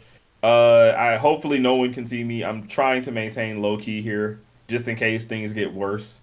But he's silenced, so he shouldn't attract the attention of the rest of the city. Right. Hopefully. Yeah. You guys say city. You guys say city about this place so nicely. Found. Right? It's more of a This village. place is Run like down. this place is like more like a mud hole in the middle of Cubby. nowhere with some buildings in it. Hamlet. It's more like a hamlet, a trading post. Trading post. There we go. It's a trading post. We're big enough to have 2 taverns. It's slightly it's about the size of a hamlet, yeah, but it actually has 2 taverns in it. So, but all right. So Januka, you hear that thing? You're heading toward it, I assume. Maybe I don't know. Well, first thing I do is I whistle for my noble steed, which I summoned last game. Do you have a token for it? No, I don't. Which is wondering why you didn't put a token on there when I told you I cast a spell. What is But, what is the token? It's a horse. It's a horse. It's not an elk. It's elk. Oh, you're using elk? Oh, that's fancy. So is it what kind of elk is it? Just an elk? So are you an Oath of Ancients paladin? Oh, hang on. No, What subclass are you? I am. Hold on, tell you in a sec. Well, here, let me throw this up. This is the spell, and I am. A warhorse, a pony, a camel, an elk, or a mastiff? Yeah. Okay, then. Interesting. Where are you, Daniel? There you are. Okay. I'm up by the other end. Not physically. I mean, in the list. All right. He's trying to give you control of the token, so that way you can just slap the elk down. There's your elk. I'm And Oath of the Guardian. You can move your elk at will. I have never heard of Oath You of the can, Guardian. if you want to move yourself quickly, you can select yourself and the elk and move. Okay. Yeah, and of course, the elk's movement rate is 50, or it can dash for 100. The good news is that doesn't use your action, so dash for 100, you'll be there in no time. And it only takes, I think it only takes, was it 5 or 10 feet of movement to mount? I think it's 5, but you know, it doesn't matter what your mount speed is because it's going to use its speed to move. I'm just picturing this entire combat as like a scene in an anime, and oh my god, this is awesome. All right, so where are you going to, Junyuka? One thing, how far does the elk move? I just said 50 normal, or if it dashes, 100. Well, in the end. I think I'll just do the 50 at first, because I heard the screams, but I don't know who was screaming or why. So Right. I will just go in the general direction. A horse is large, right? Or an elk is large? Yes, and a horse, yes. Yep. So what area are they fitting through to get to us? Because all those look like they're one square. Well, remember, if you're a large creature, you can fit through an area Oh yeah, you can that's squeeze. one Yep, smaller yep, than yep, yourself. yep. You can squeeze. Yep. 45, 50. Yeah, I would- think you can fit through one smaller than yourself without squeezing. You just can't move at, well, maybe it is still considered squeezing, but anyways. And I do have dark vision, so I should be able to see fine. Yeah, do you not see? Or Well, I can't see. why is it that some of these tokens weird? You have night vision? You have dark vision? Yeah. Well, how do you Well, have dark vision? My race has dark vision. Goliaths don't have dark vision. Oh, I thought they did. No. I thought Okay. they did. No, I run a Maybe Goliath. Okay, I must have read it somewhere else then. Okay, well then, I guess I'm just depending on the elk to be able to see where it's going then. My Goliath has dark vision now, but only because he's a werebear. But it's neither here nor there. Since Oh, actually, no, I don't people- think he does because I don't think werebears have dark vision either. I don't know. I can't remember. But Do Goliaths have dark vision in the new playtest? I wonder. Maybe that's where we read it from. Yeah, I thought I read could be in a somewhere new they had. playtest. They could. I don't know. But Yeah, it might be in the playtest for the new version of D&D coming out next year. yeah. Because I remember reading it somewhere too, so that's why I'm like, wait, what? All right. So. So since 50 feet only gets me there, I think I will dash then, which will give me another 50 feet. 10, 15. No, that's why I was actually happy I was a Goliath, so I could carry all those damn torches. Which will put me there. Because Goliaths get powerful builds, so they can carry double their carrying capacity. Did you elk dash past Navari? Yep. Yep. She had one job. Make sure nobody passed there. Well, that failed miserably. Yeah, well, Can't wait to see you just be like, I didn't give a shit. You all hear a commanding voice yell, "Hey!"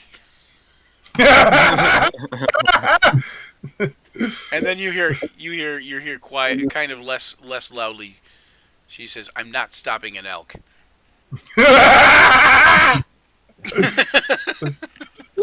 Just no. Just no. Go. I don't care. I'm just concerned that he's not dead. There will be a day that I get run down by a forest animal. Today will not be that day. Not be that day, right? All right. So that's as far as Jinyuka can go, right? So no, not even the playtest version has dark vision. Where the hell did we read that? I don't know. Okay. So the dwarf. The dwarf here. He gets ready, obviously, to attack. And he turns, and he's heading in the direction of Jinyuka. He looks furious. Is Fallon going to unleash that magic missile? I think the answer would probably be yes, because you were preparing it in case he tried to go after anybody. Yeah. Let's let that off. Let's. Okay. All right. So that's three missiles, and remember, just for anybody watching, raw is when you roll the damage for a magic missile, you use the damage for all the missiles. But I like to do it individually. Either way, I ultimately just let the player choose which way is which. Doesn't matter. I like to do it individually. So I mean, I guess it's up to Taylor then. I guess, but generally, house rule we do it individually. Okay, let's see here. And so it's 3 missiles unless you higher cast it. The only reason I say, actually, it does matter in a way depending on your class and subclass, because if you're a Evoker Wizard or something like that gets to add your modifier to your spells or whatever, right? That could be pretty powerful. Yeah. Well, and it's also like I kind of like it better doing individually, because if you roll low, that's all your missiles hit low. Yeah. That's probably why the Evoker gets the ability to add it to their spells and stuff, so that way they have like a 5 or 6 regardless. Okay. Well, Fallon's got it as each individual missile, so I'll roll 3 darts. Yep. Yeah. So like when you roll that like that, that's supposed to be the damage. That's supposed to be the whole thing. Yep. There's 7 and 1 more dart. I swear, if this dude is still alive after this, that's 12 more damage. 12 damage. If this dude is still alive. Okay, now does Fallon want to roll it? Okay, so Fallon, if Fallon wants to, he can roll a stealth check at disadvantage. Why not? To try to stay hidden while doing this magic missile. He is the Moon Knight. He will try. At disadvantage? Yeah, at disadvantage. Okay. He's not a rogue or anything, so he's just trying to remain stealthy and kind of say his spell quietly. But can the guy even see him? Would the dwarf even be able to? Yeah, because dwarves have dark vision. Yep. 19. But no, he doesn't notice where it comes from.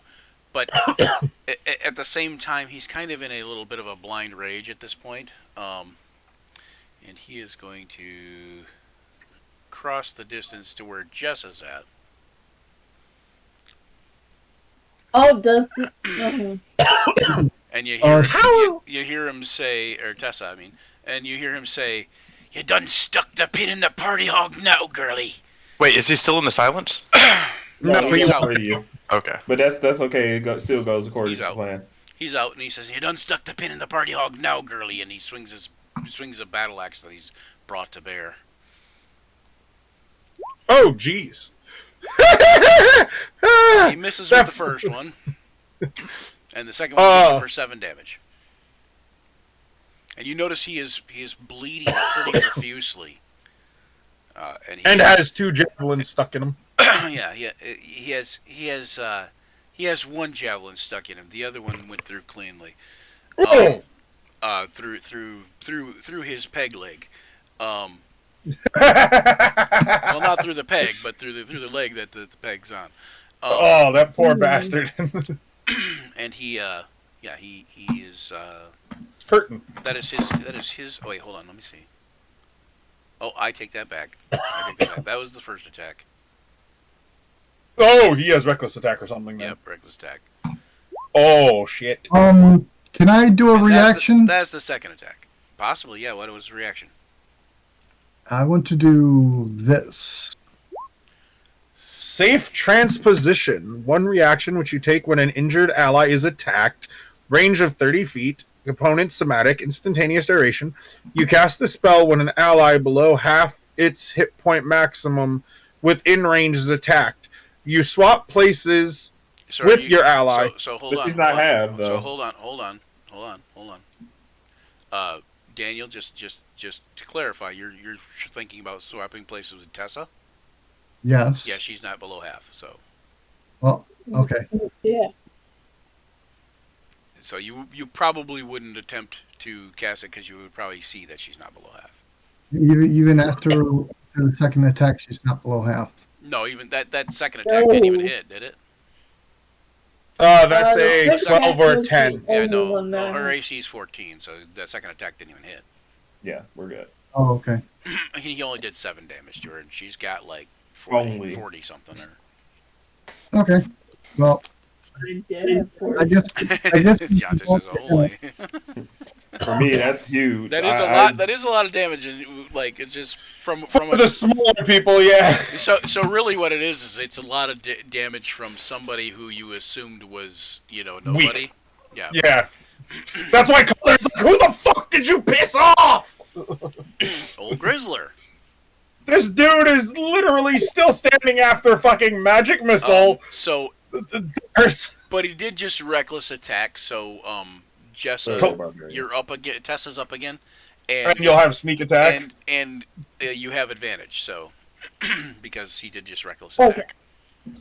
So you can If get this your guy sneak attack. survives, if this guy survives, I'm Cutler gonna, is for going to my be bonus pissed. action, I'm gonna call Ooh, in blank. the Steel Defender to Do his force rend, okay. Force rend and force and power rend. 17 is a hit. Oh boy! Wouldn't the Steel Defender have advantage? Yeah, he would. Yeah, because of flanking. Oh, not even flanking. Just Just because also, of reckless attack, he did. Yeah. So would that be advantage +1? Yes, it would. so it'd be 18 without rolling anything else. I was Yep. say, yeah. Well, do you want to roll the second attack to see if it's a 20? Is what I'm saying, I guess. That's what I'm saying. Go for it always. And then use whichever has the most damage. Roll that force and power rend again, just in case. Okay, yeah, Boy. that's 17. Okay, so 17 is good, and it did 8 force damage. 8 force damage as a bonus action Alright. is not bad. Alright, well, we're gonna slice at him. All right. See if you. Oh boy! All right, I think that will Didn't probably even roll do it. the advantage. Okay, That's wait a a ladies second. and Wait a gentlemen. second. Wait a second. You didn't roll an advantage, so roll an advantage just to see if you get that nat 20 again. That would be awesome. If you get 2 nat 20s in a row, it's not likely, but Let's see. Now that you spoke it into existence. No, I'm joking. Dirty 20. Oh, and it was a dirty 20 though. That's nice. Okay. All right. So you got a 27 and a 21. So what we're gonna do is, so anybody that's new to the channel, that sees this later, that's new. We do a crit table. So roll a d100, Jessa. Or Tessa. I keep calling Tessa Jessa. Anyway, 33. hold on one second. 33 on the crit table. Wait, which one is currently in control right now? Tessa. Tessa. Okay. 33. Is it really? Okay, so 33 is Ruthless Assault. So what you're going to do is you're going to roll your crit off the crit roll there, and you're going to add an extra damage die beyond that. So that's your crit, Ooh. and then you're going to add an extra sneak attack die and an extra D4 for the dagger or whatever. It's a dagger, I think, right? Yeah, dagger. So a D4 and a D6. Yep, an extra D4 and an extra D6. Boy, if he survives this, I call bull. So that's what? That's 12, 13, 14, 15, 16, 18, 19? Is he dead or is he hanging on by like 1 or 2 hit points? He reels back and he gets ready to swing his axe at you, and he goes, ah, ah, ah, and just falls.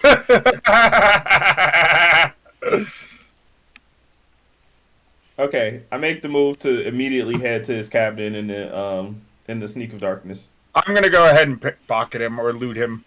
Okay, he is carrying a battle axe and a dagger on him. You'd notice that his he's wearing like a harness type thing.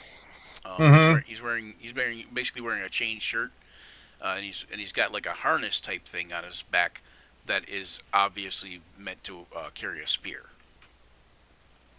So an easier way for Cutler to carry his glaive.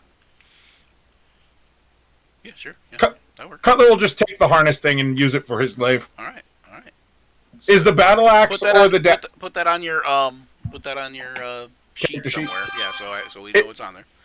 Is the battle axe or the dagger like enchanted or anything like that, or are they just normal? Doesn't seem to be. They seem to be just a regular battle axe and a regular. Oh, whoops, wrong spot. All right, so let's just kind of continue in order. Is Fallon going to do anything? He's going to probably sink back into the shadows, I imagine. Yeah, probably. Or what do you think he would do? No, he'd slink back into the shadows, stay hidden. Okay, and then Cutler, you're pickpocketing the guy. Hold on, let me see what else is on him, if anything. Where is that? Oh, there it is. No, wait, what happened? Oh, there it is. Okay.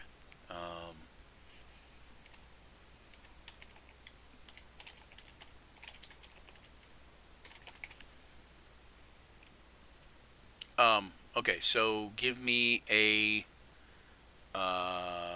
D100 roll 3 times, James.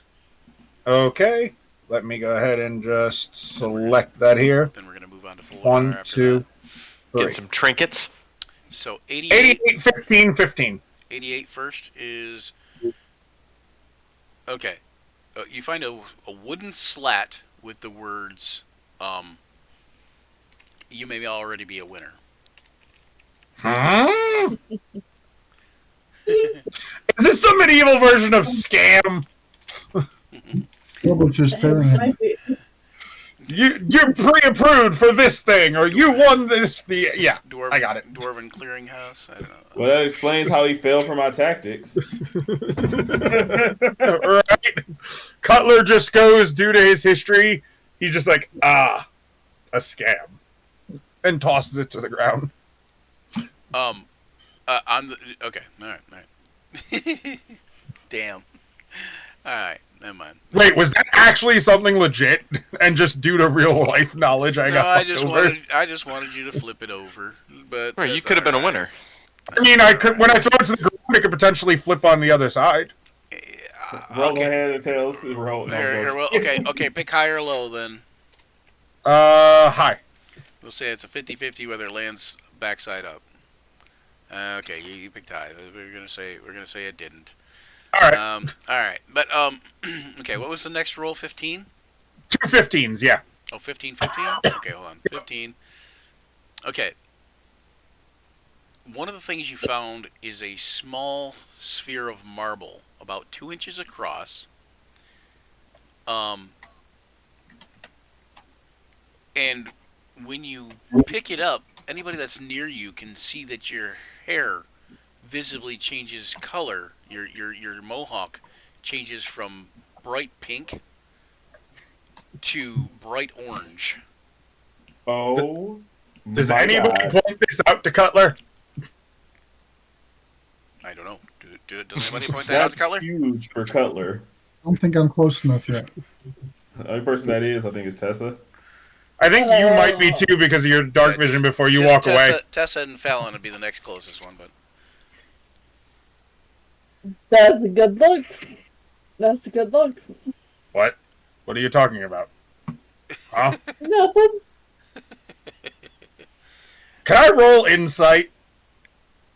Oh, you want to try to see you what can roll happens? perception. Okay, that works. Perception, definitely. I'm better at that. 13.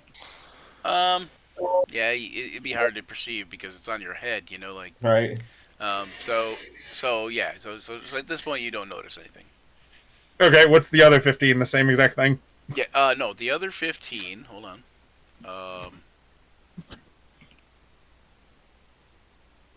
I should make it the same thing because then you could just, like, touch the thing again.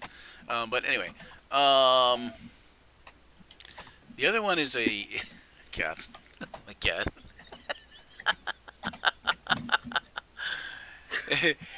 is a handkerchief with odd stains on it. I'm not even gonna touch that. Nope, I'm gonna leave that in the dude's pocket. That could be important. No. Okay, No. Folidar, you quietly, swiftly enter this dude's little hut. Like to And- make notice, silence is still cast, so Yeah. obviously I'm not calling out to the gang in any capacity. I'm just silently rummaging through his shit. Yep. Okay. Not to mention you make no noise from breaking open the lock. You find Exactly. a silver-tipped spear. I have no use for this. I think it's only. You find a book which appears to be some sort of journal. Did you say a book? Yes. Excellent. I would like to read that journal. Okay. And I'm in no rush. I like to sit down. It says, dear Winifred, it says, you'd be proud of your old man. The strangers finally made it to town today, but I didn't give up their location to that evil dude Ranchifus. You know, like, he doesn't say evil dude, but he says, like that evil priest Ranchifus. He says, instead, I'm going to help them by giving them a map to my unguarded treasure.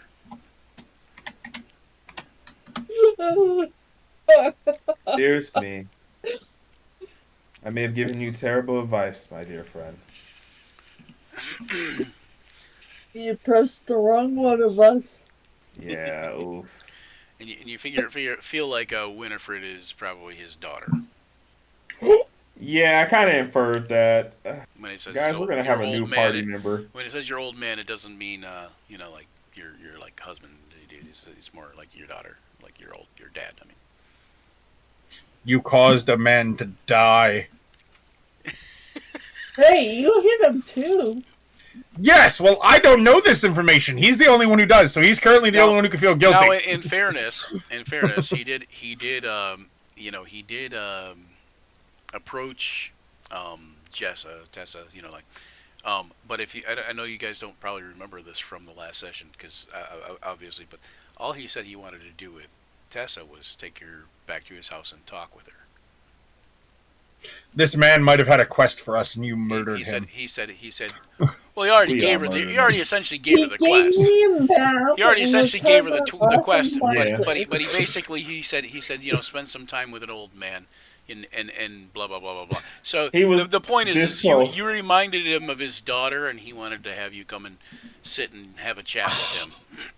And we thought it was sexual in nature. My Wow. personal lore here was that he could have just said it outright, but Right in back. that moment, he was just like, "There's a chance." Because when he went to hit on somebody, when he was taking Folidar's advice, you remember when he went to hit on somebody, he was hitting on Navari, not Tessa. What have I And, done? Yeah, Navari definitely dresses probably at least as equally, but definitely very seductively. She's got like bare midriff and like low cleavage and just like like and in other ways all royally. Like I'm the most stuck up seductive person ever met. Like kind of that. That's Navari in a nutshell. But he approached me. He gave me a map, and we I've said it started once. watching I will say Mindflayer, it. so I was like, he's got a dino. Yeah. I said it once, You had I will no way say of it. knowing. He could have taken you back there Yeah. and tried to have his way with you. You had no way of knowing. But I said it once, I will say it again. My family has the worst possible fucking timing. Yeah, that's a masterful You gotta family. take But off? what family doesn't? So I gotta go take off because the dump closes at 6. They're on their way home to make it. Oh man, All yeah. right. All right, James. Hey, you wouldn't be willing to do me a favor, would you? What? Leave your camera on in that corner. No, it's okay. I can leave it on like this. Yeah, that's Yeah, fine. that's That's fine. That works. Just so it doesn't change everybody's setting, but that's Yeah, okay. you're good. I'll leave it on and I'll mute my Okay, mic so that way you don't hear the dogs. Awesome, cool. Thank you. I Y'all, God bless. while yeah, James. All right. So While Fallon is or Polar is reading the book, I'm going to chop up the body and dump it in the river. you're going to chop up the body and feed it to the fishes. God. Okay. Actually, I get there just about that time and I ask what's going on. He Don't was going disappoint to Damari turn would us follow in, behind. he was going to turn us into the mind flayers. She does not know that's true. That's the best part of this. And She you, just you would have no way of knowing. You can try insight and see if you think she's lying. But okay, my first question though is is that what Tessa thinks? that Yeah. because you knew so much information that he was gonna turn you guys into the mind flayers. Okay. Yes, I think he was. I mean that's fair. That's a fair thought. That priest or whatever. Yeah, Ranchifus. Yeah. Immediately, Jaduka goes into insight. Just which is in character you- 100%. There's no reason to trust us. Okay, so Januka, you think that she believes that what she is saying is true. You kind of like are wondering, this old dwarf that kind of whatever. You didn't ever see the dwarf before now. He looks like if you looking at him and his body, he's beat up, but he looks like the kind of guy that might turn you into over to mind flayers. Oh. He's pretty scruffy. He's missing an eye. He's got a peg leg. He's old and grizzled and just dirty, like just dirty. Like it's like he fishes half the day and gets drunk the other half. Like that's. Or gets drunk while he's fishing, and then goes and gets drunk more after he's done fishing. Would do anything for coin.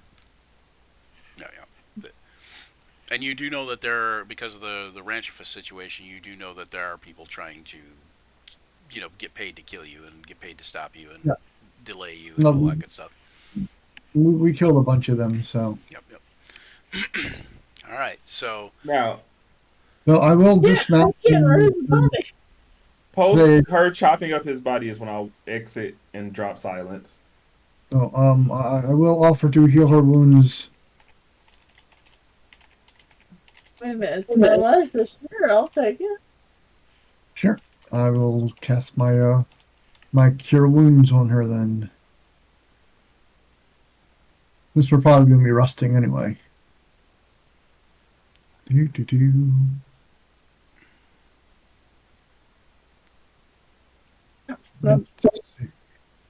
Yep, Oh, gotta here we get go, rid of here the we go. evidence. Okay, so Deontay, I need you to roll me 5d100, by the way. Yes. Anything for more. Crap. Yes. More books. 77. Okay, a ceramic horse. It is crudely shaped like a horse made of dry clay, or at least what it looks like. I'm creating a knapsack with the silver tip spear, and I'm putting the horse in there. Okay, and 34 would be next. So you get 5 hit points back. Okay, Perfect. a sturdy iron knife with a slightly marred handle. It's a well-made knife that's seen a lot of use over many, many moons. But maybe even winters. Many winters. It holds an edge well, and seems that it may have been worth several silvers, but the handle makes it a bit unwieldy. Knapsack.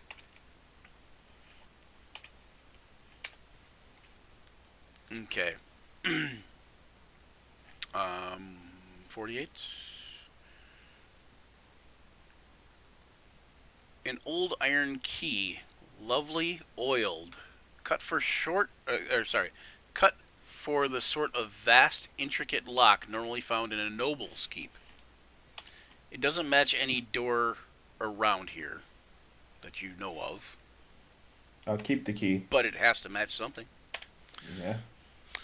And last one was there's 14 also, right? 14 to 65. Yeah. 14. Sorry, you got 8 points back.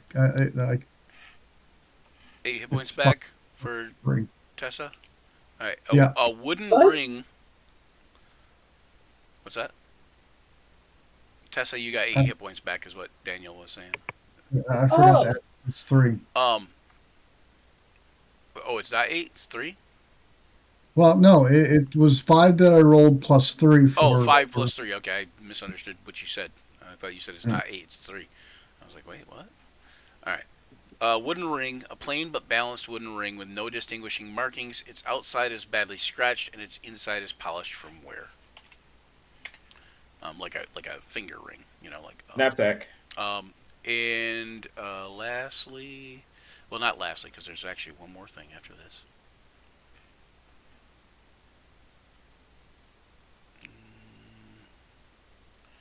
This is if you guys haven't guessed already, this is a loreish type thing that's in here. A pair of leather knee pads. A set of knee pads that are heavily scuffed from use, maybe from using them in construction or other professions. Okay. Did it go in there? Oh no, Yeah, you put I just wooden ring ring twice. I was gonna say, I don't know why that happened. There we go. Okay. Get rid of that. So everything but the iron key I put in a little knapsack within my container Lastly, kept together.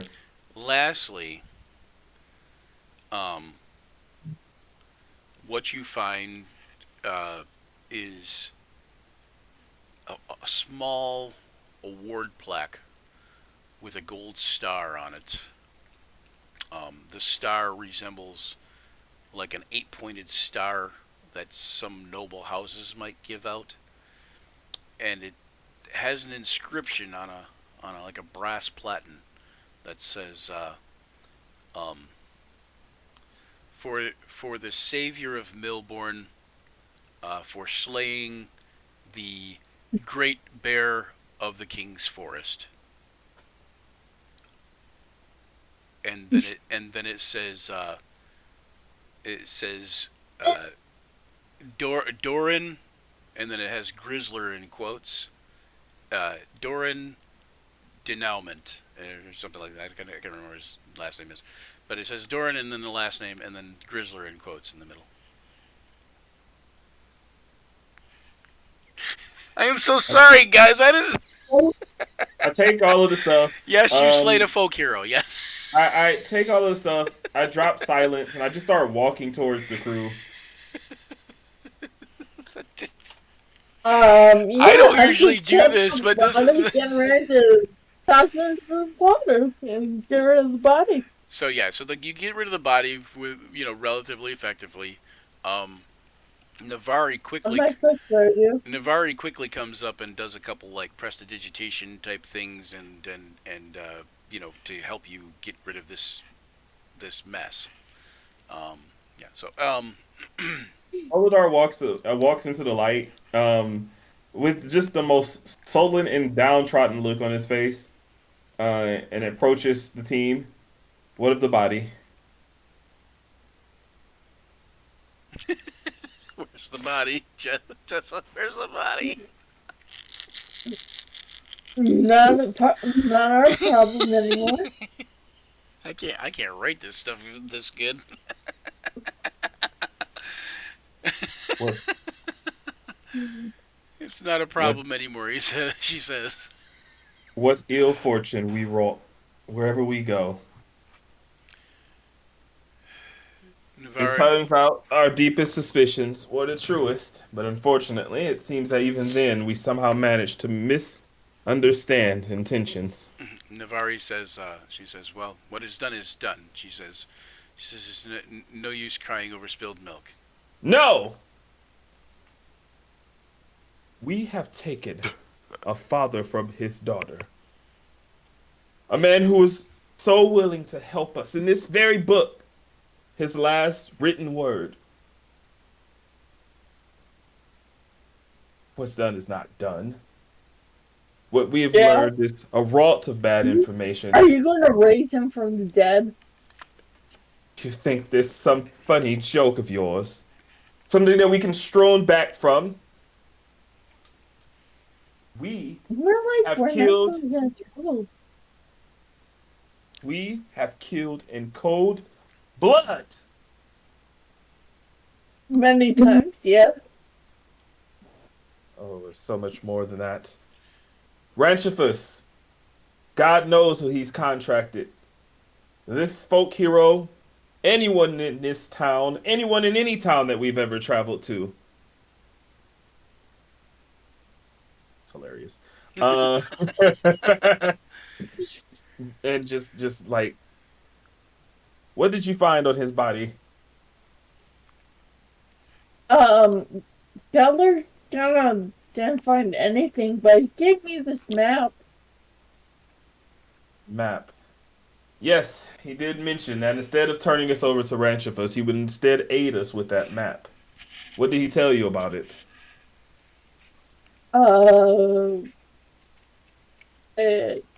Something about in the mountain. I don't know. It was quite a few Yuki weeks is now giving Tessa the side eye. Yes. That's right. Well, you said he was going to turn you over to the mind players. Yeah, she thought you was going to turn all of you over to the mind flayers. That's what I do. She thought he was working for Ranchifus. Are you guys No just hanging mistake. out in his house? No, they're I out, know, they're we're out, outside of it. they're out in the street. They've cleaned Make up no the body, mistake. so to speak. He was working with Ranchifus.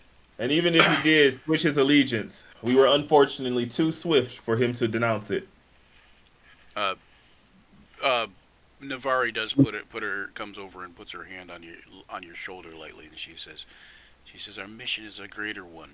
She says, I believe you have to deliver some goods, but the mission is to discover this mind flayer menace and root it out. She says, mistakes are bound to happen.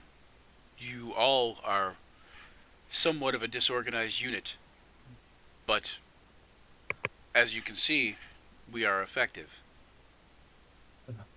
I pulled another quote from another story. Greater missions are the ones that often lead to ruin. Spoken by a king once, who no longer rules the kingdom. That's But not lack of decision making can be just as deadly. You said, well, I can hear you. Lack of decisions can be just as deadly. No matter. Protection. We need to regroup with Carl. I fear that he may not be safe. Cause the safest one out of all of you. Right? We had one man eyeing us, and by sheer coincidence that he decided to switch his allegiance. But we don't know who else here is looking after us, and Lord knows they probably didn't have a daughter to make them change their mind. Fine. I will, since I'm on my mount, I will ride back to check on him. Okay, are you guys going to head over? I think No, you I'm guys. collecting what was found on his person to put in the knapsack. Okay, all right. So, that'll be up to Cutler You whether love he gives you No. the marble or not, but he'll probably easily give you the sign. I mean, he just has the signs over there. When you pick up the sign off the ground that says you may have already won or whatever the heck it is. What? You may already be a winner. Yeah, you may already be a winner. What number was that? Hold on one second. That was 88. 88. 88. Yes, yes, yes. Ah, okay. When you pick it up, you notice there's some writing on the back. Oh god, this is gonna hit me again in the heart. No, no, probably not. What's the writing say? It says, "This is a magical enchanted ticket that can take you and up to 9 friends on a totally safe and realistic adventure from the memories of the explorer Mordenkainen himself. Warning, do not use if pregnant, nervous, or eating.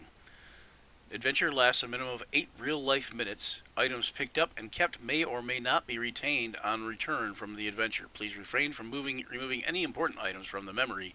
The Grand Mage and College of Memories are not liable for any damage, harm, disease, death, reincarnation, undeath, or serious conditions brought about by any errant ripples in the Magesphere.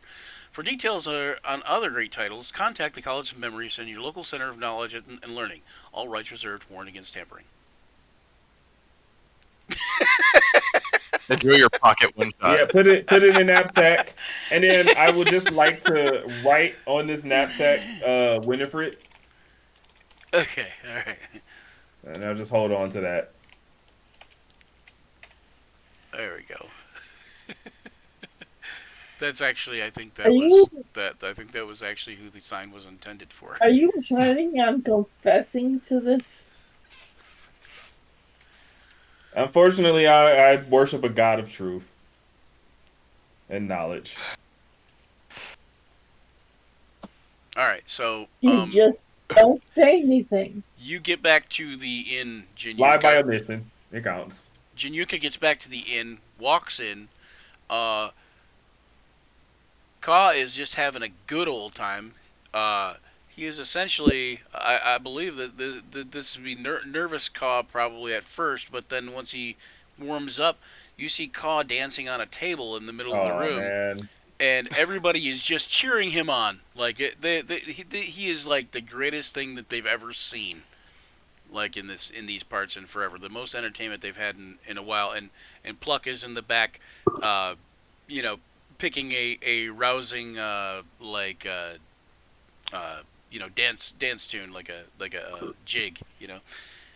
Why don't you make a performance check for Ka? Yeah, I'm like swinging my vestiges around. I got no shirt on.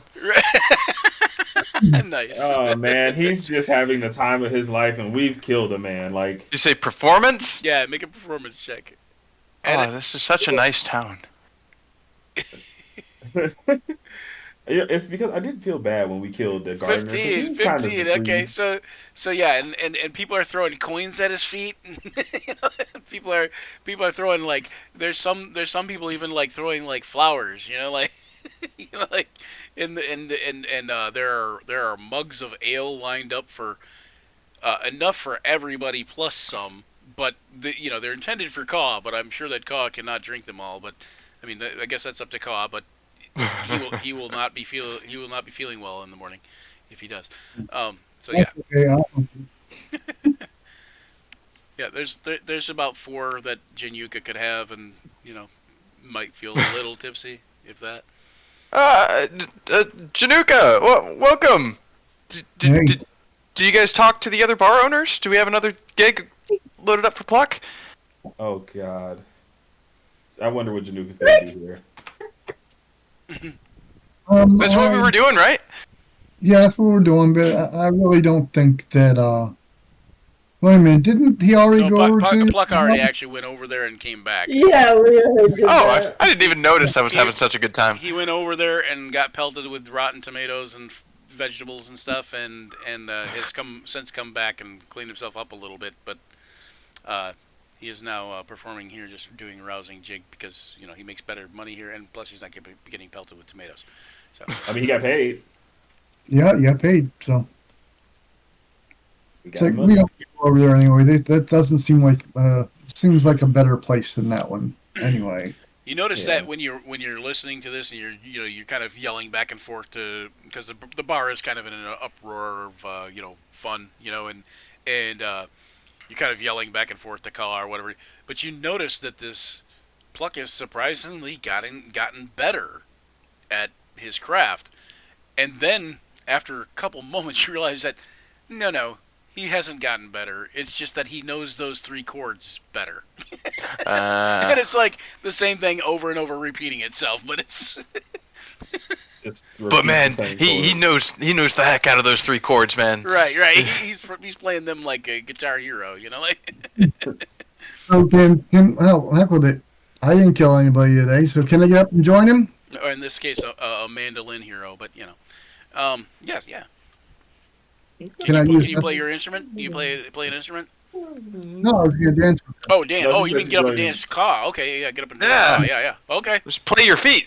All right. Yeah. How much does Januka weigh? Oh. Well, I don't get up on the table. Oh, okay. I thought you said come on up you here. said get up and join him. I was saying, like, as long as you're standing, you're still the same height as Call, so it doesn't even That's matter. true too. Sure. Yeah, I don't need to stand on the table to be the same height as Call. So Okay. Yeah, I think I'm like 3.5 feet. So what kind of dance does Januka do? Does she do like a jig, or does she do more like a can routine to in this dress she's wearing, or you know, like? she'll do whatever. Well, she does whatever is the worst courtly dance that she knows. Oh, okay. Worst Jeez. meaning. I call it the sprinkler. The only dancing I think The she would know shopping would cart. probably be the anything she learned in court. So All right, sounds good. While he's just playing the same 3. Yeah, pretty much. And the rest of us are arguing about morals outside. I love this. We're just like sitting there, all kind of having different reactions to killing a man. And meanwhile, these two are Yeah. You guys We're don't just know how arguing. good a time they're having, but you know, that's. sitting in the light, like in shallow light, just. Yeah, you sit in the shallow light of the crappy tavern, you know, and So I guess I'd be talking to the rest of the gang and be like, we need to figure out exactly what this map leads to, and quickly. We need to leave. We can't stay here if people are after us. Agreed. The closer we are to anyone in this town, the more danger we may be in. So let's grab Januka and call and just head out. Navari says, I agree. It'll be at least, she says it'll probably be a day at the most before people realize that this guy is missing, because he's obviously a frequenter of that establishment. And I use I use the term lightly, and you know, when she's pointing at the Silver Crown. Not frequent enough. He definitely was writing to someone, and he had been following us. Him missing probably nets us a little more time, since he more than likely isn't that important to the community. Although, you are still right that we shouldn't assume otherwise until we know for certain. Let's go check out this map and where it leads. Yes. All right. Be it no matter what we may find, I know I have a new goal in mind. So we can set up here. You can set up like, you know, like a little sort of a base of operations here if you want. But you could, you know, like for a day or two. And you guys are going to look into the map. Hold on. I have to find that map. Where's that map?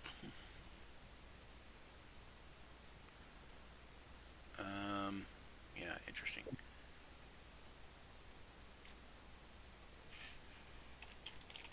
I don't know where my Night Below book went. I know where some of them went, but I'm looking for a particular one.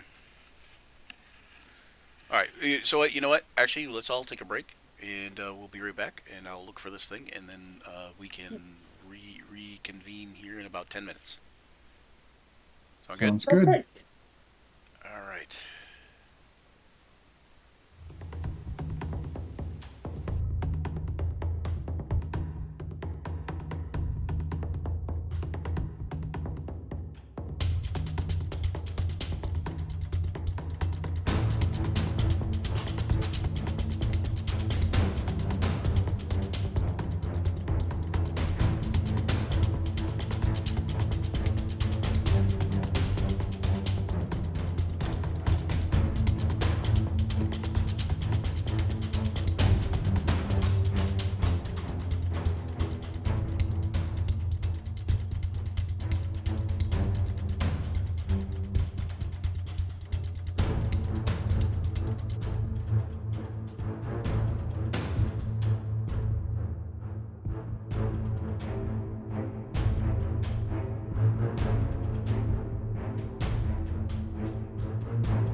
Okay. All right, we're back. Mhm. We are back. Guess who's Doo-doo. back? Back again. I am back. Tell a friend. Hold on. Let me see if there was anything about Old Grizzler's house that I missed. I'm sorry, Deontay. So, just in case, though, you know, like. Let me just double check to see if all the trauma has been expunged. Gotta Right, make- you notice a crib in the corner. I gotta make sure. Yeah, yeah. Dear Winifred, I do still have your sister, your baby sister, with me. More of a hut nestled behind the Churnet River, where its occupant. Blah blah blah. I was contemplating on setting that building on fire, his house on fire. But that might be too much for you. So, regardless of his crustiness, the old dwarf had a soft spot for young dwarves, and after a few ales begins to mellow a little. Blah blah blah. Yes.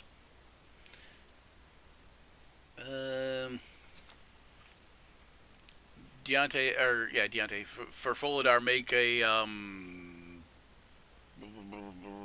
I would say an investigation check since you were going through his house. I am an investigator. Oh, wait, no, I'm not, apparently.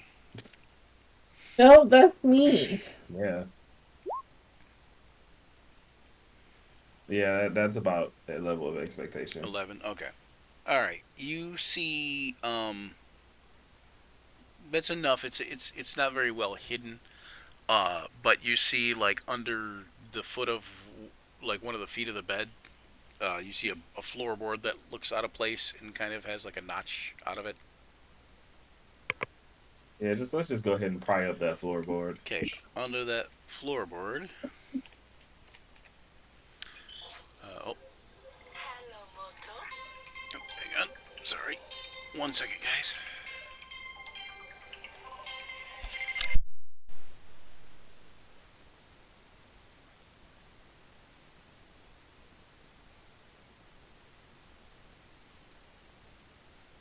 The ultimate cliffhanger.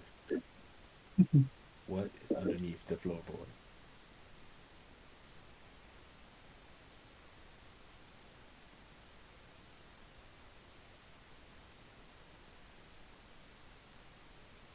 It's a still beating heart. Hey, come on. Okay, sorry dude, about you find 1,100 gold pieces. yes! Sweet, merciful. Oh, dang it. Put it in the knapsack. Of course, he's got a pile of gold stashed away somewhere. Yeah. He is a dwarf, right? I mean, Yeah. and not only that, but a dwarven folk hero. So I mean, he's made his he was retired when he slew the bear, but he's made his living trading furs and stuff. I hide the Is that gold what from they my team. do? And And he I also put it in used the to work in the knapsack. mine where the map that he gave Stephanie was the Garlstone gold mine. which is great. Yes. Hand the gold over to the treasury. And the gold over to the treasury. You mean you're putting it in the party treasure, or are you saying give it to the? Wait, I treasurer thought I at the time? found the gold. Yeah, no. I think she's. I Yes, think she's I'm telling making you a to give it to suggestion. I me think. for... No, I put the gold in the knapsack. No. The treasury. It's going to Winifred. What's your? No, it's not. You're What's going to your- forget about it. You don't know he found it. Okay, so what you don't know? What is the? By the way, what is the? What is your carrying capacity? I have no clue, actually. It's been a while. What is Let me your? check. What is your strength? My strength is 11. Okay, 11. So Yeah. 110 pounds. So Oh, Jesus. 11 times I forgot. 11 times That's right. 15 would be your normal carrying capacity. 160, Uh-oh. 165 pounds. The gold is so each coin, or every stack of 50 coins weighs 1 pound. So the gold that you got is 22 pounds. I can carry it. I'm at 80 right now. No, it'll go in the knapsack. It's just heavy. It's like just 22 He's pounds. gotta carry the knapsack. All right, so Yeah, I'm gonna carry this weight. it's a weight. It's a weight I have to bear. I'll carry this burden. You didn't kill it. You didn't kill him. She is without a father, and who Lord knows the conditions in which she lived. And hopefully she's married, then I can feel good about keeping the money. All right, hold on. Where's this thing? Is player handout 4. I killed him. I should get the money. What money? Well, maybe if you hadn't killed him, you would have gotten the money. If he had kept, if he'd have kept 22 pounds of gold on himself, then maybe you'd have got the money. If you had gone back into the hut with him, you would have gotten the money. I did ask if you would go in there, but anyway, so no. Hold on. Evil below the mine. Where's that at? Okay. I honestly, like, just as an aside, I obviously Folidar would never blame Jessa for killing a man for Did I give inviting you- her into a shady hut. Did I give you guys a thing for the mine? Did I give you a handout for the map? I don't remember. I think you did give Tessa the map itself. Well, no, I did, but I'm saying, did I give you a... Yeah, here it is, right? Yeah, okay. So I'm gonna here- say, I had here a it is. vague memory of you showing it. Yeah, there it is. Yeah, that is the map of the mines there, the Garlstone mines. And you can also see, you know, like there's, like he's made notes on the mine, you know, on the map. So you can see where it says the Grand Cascade, the poached egg, the cat, you know. The flitch of bacon, which is, I don't know. Anyway, but Sir Francis Bacon. Oh, Alright. This bacon. I guess it's time to get the other two and head out Dodge. alright, so... That sounds quite well. Yeah. Okay. So, are you guys going to, just like gather up everybody and head out right now, in the night? Yeah, Yeah. Okay. Yeah? that's our move. At least trying to get everybody out of there. Okay. I mean, okay. I can't say anything. We can try. Okay, so you Yes. guys go over to the bar. You guys notice that Jinyuka and Car, you know, dancing it up, having a good old time. And Yep, the good people. of the people party. cheering, and several have joined in at this point. There's several jumping around and jigging and dancing and there has been coins. There's at least probably 50 gold worth of copper and silver just piled around Kaw's feet. No matter what mostly Kaw because does. mostly because these people have never seen probably never seen a kobold ever, and definitely not a dancing kobold. And, Not one that moves like this. and yeah. not one with these moves.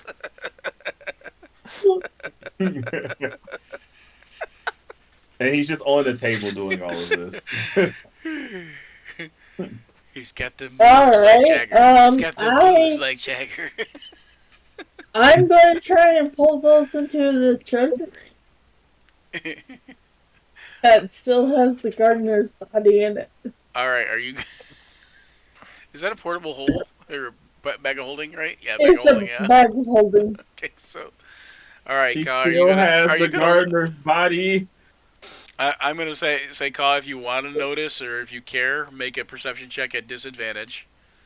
Yeah, I've got a few in me, so Folidar just maybe goes, I don't notice. Yeah, Like- so I was gonna say I don't know if Ka even cares at this point. That's why I was saying like Disadvantage. I'll do it. okay. Folidar just looks at them dancing and goes, "What a subtle irony." Okay, Our and- moral compass, everyone. And Tessa, you're only countering a DC 10 at this point, but you're gonna make a stealth check, a sleight of hand check at a sleight of hand check at DC 10. Okay. Really? Not Sleight Jin, of not hand Jinyuka, check. not Jinyuka. Tessa. Sleight of hand check. EC 10. I didn't even know there was coins down there. Honestly, I don't Right? even I think don't he think he would would. care. I don't think he would. Thank God for a He's just plus having 11 fun. on He's sleight just of having- hand. He is just having like the time of his life, you know, and everybody thinks he is the greatest thing since sliced bread at this point. How much gold? 50 gold. It's in copper and silver, but you can just put 50 gold if you want. Okay. I was a money making Alright. machine, I swear. All right. Jinyuka, you could make a perception check at disadvantage if you wanted to, but I don't know that Jinyuka would care one way or the other because the coins aren't at her feet. And plus, you're kind of newish to the party, so you might be like, well, this must be the way they do things, if you even noticed, you know? Let's see if I know this first. I Perception. wasn't trying so hard. Perception at disadvantage. You know, I wasn't really trying either, so. What's a freaking 3? Nope. Yeah. Both Jinyuka and you can hear the floor is like, you know, kind of thumping and shaking a little bit from Jinyuka dancing because she's a rather thick girl, and she is like, you know, part giant, so you know she's a giantkin, you know, Goliath, and yeah, so both of them are just having a good old time, and half the bar is also having a good old time that you can tell too, like. And you see, like, in this bar, you know, it's a little bit nicer bar. You don't see really any, like, royals, per se. But, you do see, some noble onlookers cheering on. You see several of the more wealthy people in the town. Wait, there's nobles? Yeah, it's a baron. It's the Baron of Mutton. It's the Baron of Mutton. No, I'm just kidding. No, there's not. No. But no, there is no noble. But it's a. I think he's a Baron. The Carmen guy. What is he? No, he's a Baron, but he is essentially a rich merchant. He's a land baron, not an actual baron. You know, like not a. He's considered a noble, but not like a real deal kind of thing. Yeah. And there actually is a squire that you might be able to identify in there. Yeah. Among the crowd is several merchants. What appears to be an old, small, diminutive mage. I should have pickpocketed it here. Yeah, that's about it. I mean, I think that's about it. But we gotta go, so. What?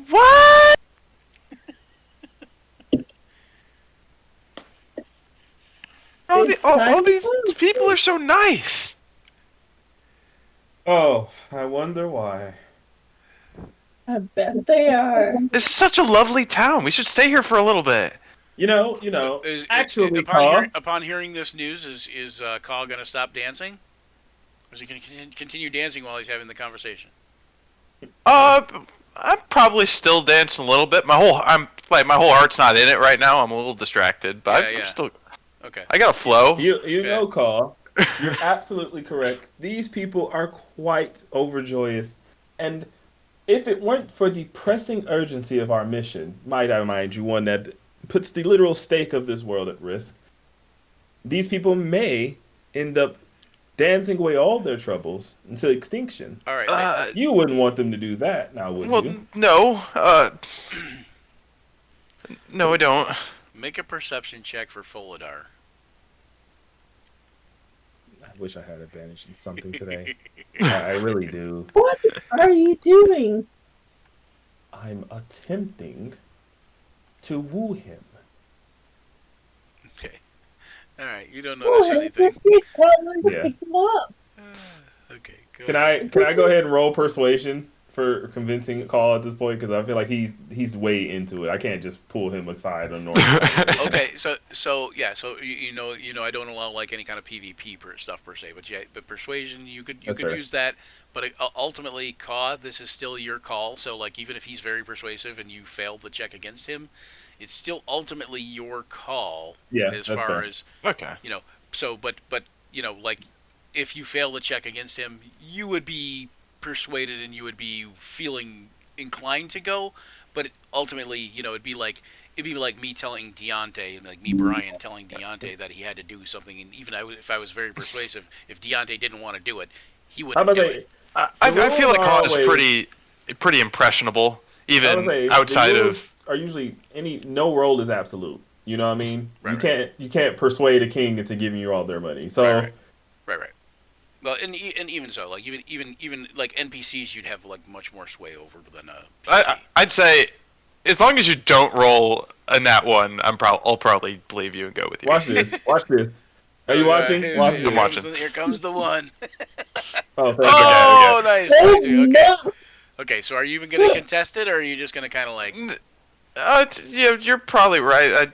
If us being here could put him in danger, then yeah, I'll go with you. That's fine. Okay.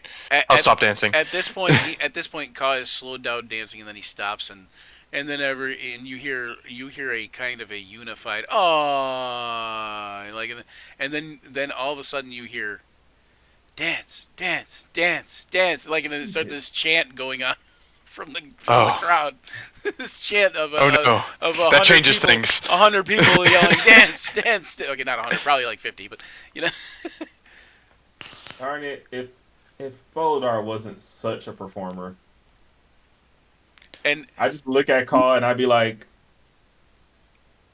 No, I'm gonna get Jinyuka, involved and be like, we need to go. when Jinyuka notices Ka stop dancing, would she stop dancing? Well, I don't know. Let's see if Having a she good actually time. knows. Having a good time. You wouldn't be at disadvantage because you know you're dancing kind of with Ka in a way, like, but not exactly with him, but you know I'm along with Ka. So make a perception check at not advantage. Well, you could do it at advantage even, but Yeah, just do a normal do a perception. straight roll. Yep. Okay. All right. So Hey, there it you is. don't notice. I don't know. So you're still dancing. I've had too many of his extra beers, so yeah, because we're not convincing Januka to stop. That's not Yeah. happening. Yeah, I had like half a one, and that was like way too much. At this point, I have to fold because one, I don't like to see Call disappointed, and two, I'm not convincing Januka. We kind of have to wait this one out. Okay. she had half of the rest of them. So No, I'm gonna still try and convince everyone. We need to go. Okay. It's You- time to okay. make it.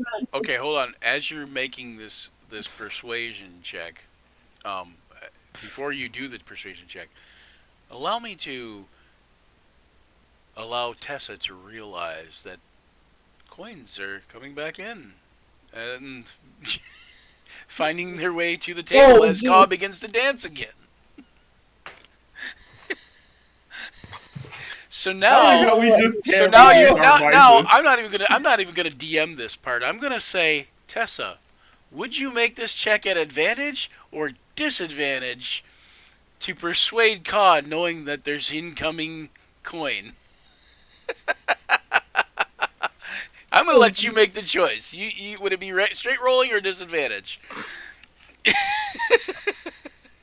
You're kind of like, come on, guys, we have to go. The coins. And think about this: he got 55 gold in a little bit of time. You're that he you're was almost dancing. your They heart. call it making it rain.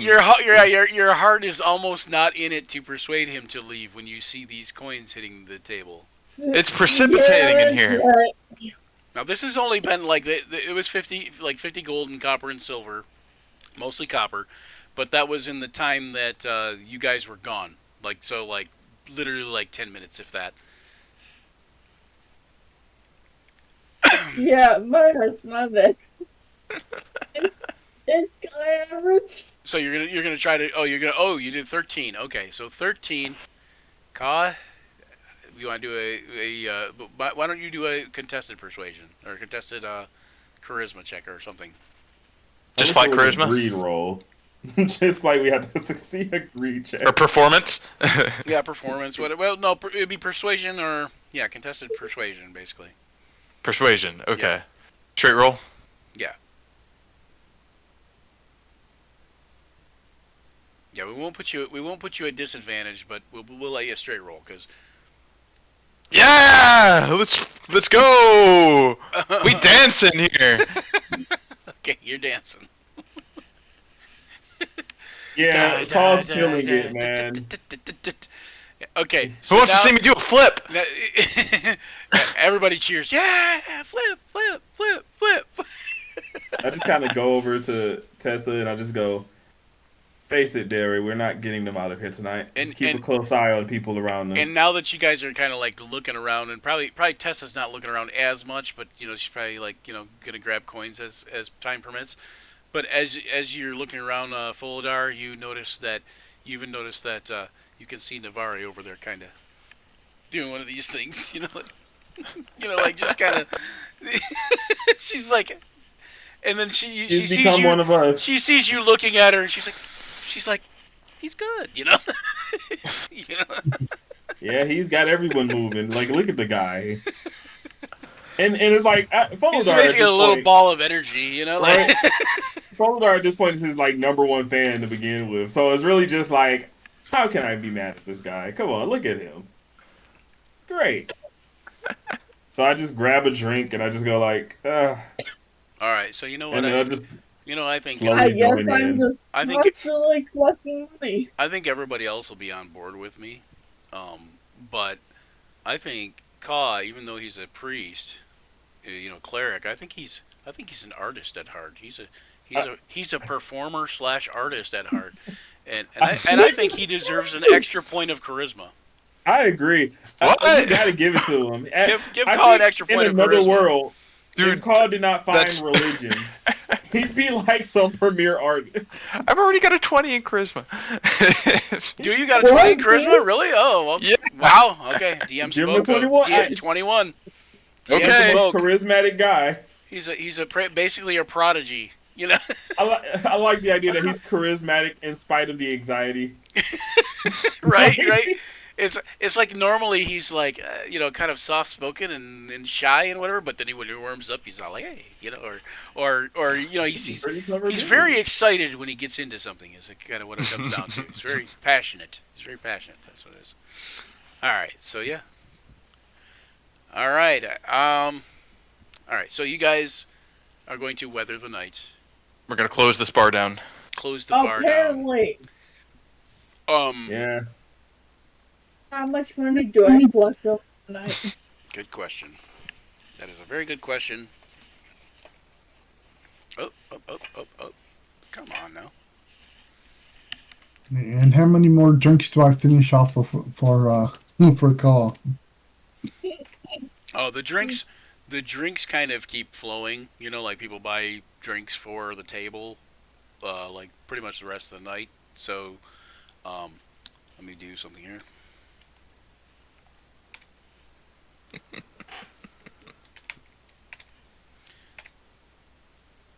Okay, so it's only another 25 gold.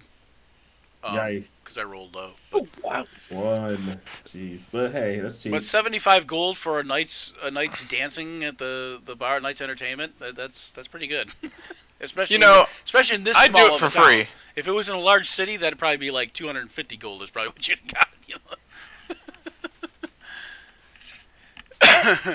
All right, so you guys basically close down the bar. Anybody that's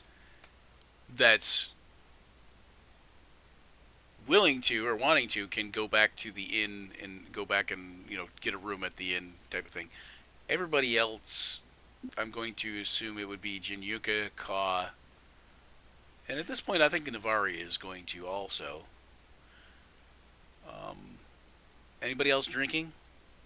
I think Cutler would too. I think Cutler would at too. this point, Folidar, who is I think lightly definitely Cutler drunk. would too. So Januka, Cutler, Kaw, and Navari possibly, and then what about Folidar? You said. Folidar is a light drunk, so he is going to be light. He's going to be drinking, but since he knows he has to be aware, he's not like joining in so hard into the festivities this one time. So he's just bar drinking. Just Okay, so since Tessa is the most calculating at this point, I would think that Tessa, and of course, Oliver's character Fallon would just kind of, monitor the streets. Right. He's on the I don't roof. know. She has pretty good tolerance, though. She might take one or two. Yeah, well, you could have some drinks, but I'm saying her being the most calculating, I would assume that she would probably try not to get drunk, maybe. Well, it would be difficult for her to. Yeah, get drunk. Oh, okay. Well, I mean, but if you're trying, you can succeed. So, trust me, for many years that I shouldn't talk about. Anyway, you try hard enough, you succeed. That's words to take to the bank. I just wish there was success at something more than drinking, Ella. Anyway, so no, okay, so then Ka, Folidar, Janyunka, and Cutler, and Navari all wake up the next morning in the tap room with several other patrons who have fallen asleep either on the floor or against the tables, and you see you wake up to a kind of a rather bustling barmaid slash innkeeper's daughter, kind of rushing around, trying to clean up stuff and gently kicking people awake and Feet loud. Eyes hurt. How are you feeling? Sick. the young cleric and his first bender. you guys are all feeling a little bit hungover, except for probably Tessa. Yeah, A I'm just hangover, sitting my there dear sitting, friend. just like, How longer are we playing, and what did I miss? We're all drunk. So Somebody Yeah, carry me. Yeah, everybody but Tessa pretty much is drunk in the bar and is woken up in the tap room the next day. And Kaw has basically shut down the bar with his dancing. He has made 75 gold in dancing. So an artist and a dancer now. You have many talents, don't you? But what did James miss as far as Old Grizzler? Was he here for finding out that Old Grizzler was a folk hero? No, I found out he was a father, and that was it. Okay, you found out he was a father, but then you also found out he was a folk hero that had saved the town from this ravaging bear thing. That's why they called him Old Grizzler. And that's also probably how he lost his eye and leg is in the fight with the bear. Well, I I feel also bad. asked for those spears back off of you to put in a knapsack with his daughter's name on it. Yeah. By the way, with the 22, Januka's not hungover. Oh, right. Not hungover, nope. I'm assuming I should make a con save too, because Cutler inevitably drank. Yep, just make a con save. Folidar wears hangovers like a sleeve on, like a badge of honor. I choose to fail my con save. I was gonna say, okay, there you go. So you're definitely gonna be hungover. And anybody who fails a con save, you guys are hungover, but you're not like bad Exhausted. hungover. Yeah, and you don't What's have the any levels, DC? You don't have any levels of exhaustion. It's 15. You're good. Okay. The bar girl comes over to kick me awake, and I just look up at her and go, "Yeah, what do you want?" She says. Janira fucked up too. She says. I'm trying to clear the floor, lovey. She says, please, find your way to your room or out of the bar. You need any help? She says, I'd appreciate it, and her eyes kind of, like furrow into almost a frown, and she's like, oh, like she's just so grateful, like that anybody would even offer, like. I will stand up and stomp on the floor. Since I could shake the bar last night dancing, I can definitely do it on purpose. Right? Yeah. So you're gonna stomp on the floor. Everybody up. Okay. You hear a bunch of loud groans like, oh god, oh no. Cutler looks over and feeling Cutler it. looks over to Januka and like, who said you were my boss? And just smiles. So that way she knows he's fucking around with her. But she also realizes at that point when you say that you're not really hungover either. So So we should go. Januka, help me. I'm dying. Nephew, what was the last time you went drinking? What was it? Your third birthday, I believe? So Folidar says to Cutler, said something about getting the sphere from him. Yeah. What? Cutler's confused, but why do you want it? Well, because I am at that point, returning all of his belongings it seems to like, his daughter. and it also seems like only at that point that Folidar realizes that Cutler's hair is bright orange instead of bright pink. You know, I feel like immediately seeing that, I would have reacted as if it were normal. Oh, kind of like, you know. Yeah, you know, it's a good color on him. Okay. Cutler goes, I mean, I don't really give a shit about the sphere, but the weapons I am keeping. So are you going to grab You it? got weapons? Yes, he had a battle axe and a dagger. Ah, you can keep the weapons, fine. So are you going to grab the sphere out of your pouch and give it to Folidar? I am going to give him specifically the sphere. Yes. Okay. So when you grab the sphere, Folidar, you notice as he reaches into his pouch, you're not sure why or what, but the hair, the mohawk, changes to a bright, almost fluorescent green, and he hands you the sphere. Please tell me it will go back to pink at some point. As I take the spear, because my hair is a little more long. As you take the sphere, you know everybody else notices that Folidar's facial hair and hair all turns to a bright pink. I'm just gonna shapeshift it back to black. Okay. Uses the sphere again and goes, did my hair change? Yes, quite. What color is it now? So you're gonna touch the sphere again? Yeah. Okay. When you touch the sphere again, your hair changes to a bright magenta, more closer to the pink that it was. What color is my hair, Folidar? It's vibrantly pink. It's like a fluorescent red almost. Yeah, it's a great color, Cutler. Give me a mirror. I'll pull. Our closing hours. You know how difficult it could be to find a mirror anytime soon. We should really be making haste. Cutler looks over to the bartender. Where is there a mirror? I think I pulled one out of my pack and handed it to him. The bartenders have asleep, leaning against the counter. And he kind of yawns. He says, "There should be one in the water closet." Well, as Januka handed me one first, I'm going to use that. I look close enough, and I just throw the orb back at Folidar. Okay, Folidar, when you catch the orb, it of course changes your hair a different color. What color? That's a good question. I don't know. In the color wheel. Just like, yeah, that's a good question. Bright, Anyways, next time. a bright color is what it changes it to, but I don't know. I take a look at that mirror and I just go, red, orange, magenta, blue, pink, etc. You know, like. Oh my god. I just look at it and I just go like, not to look for me. Probably And shape blue. shift it back. I was gonna say probably blue in this turn, but anyway.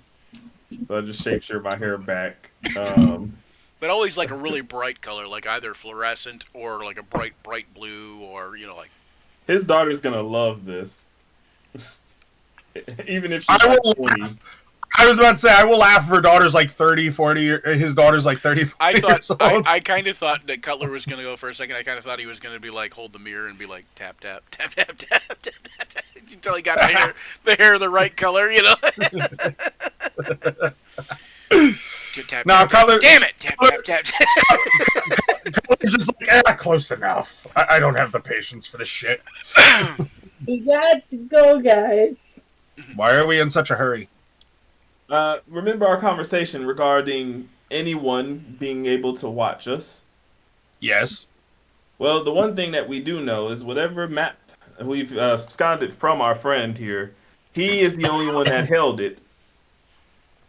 Got it! Cutler just picks Kablooey up and carries him.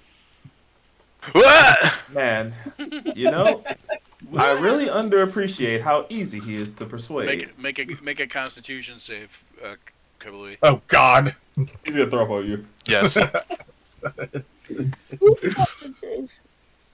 Con save.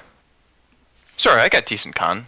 Make sure to pick him up so that his head is facing my back, by the way, so that way if he throws up, it just, like, leaves a trail behind me. Okay, he kind of does one of these. He kind of does one of these. He's like, Okay. yeah, like that. Yeah. I think I'm good.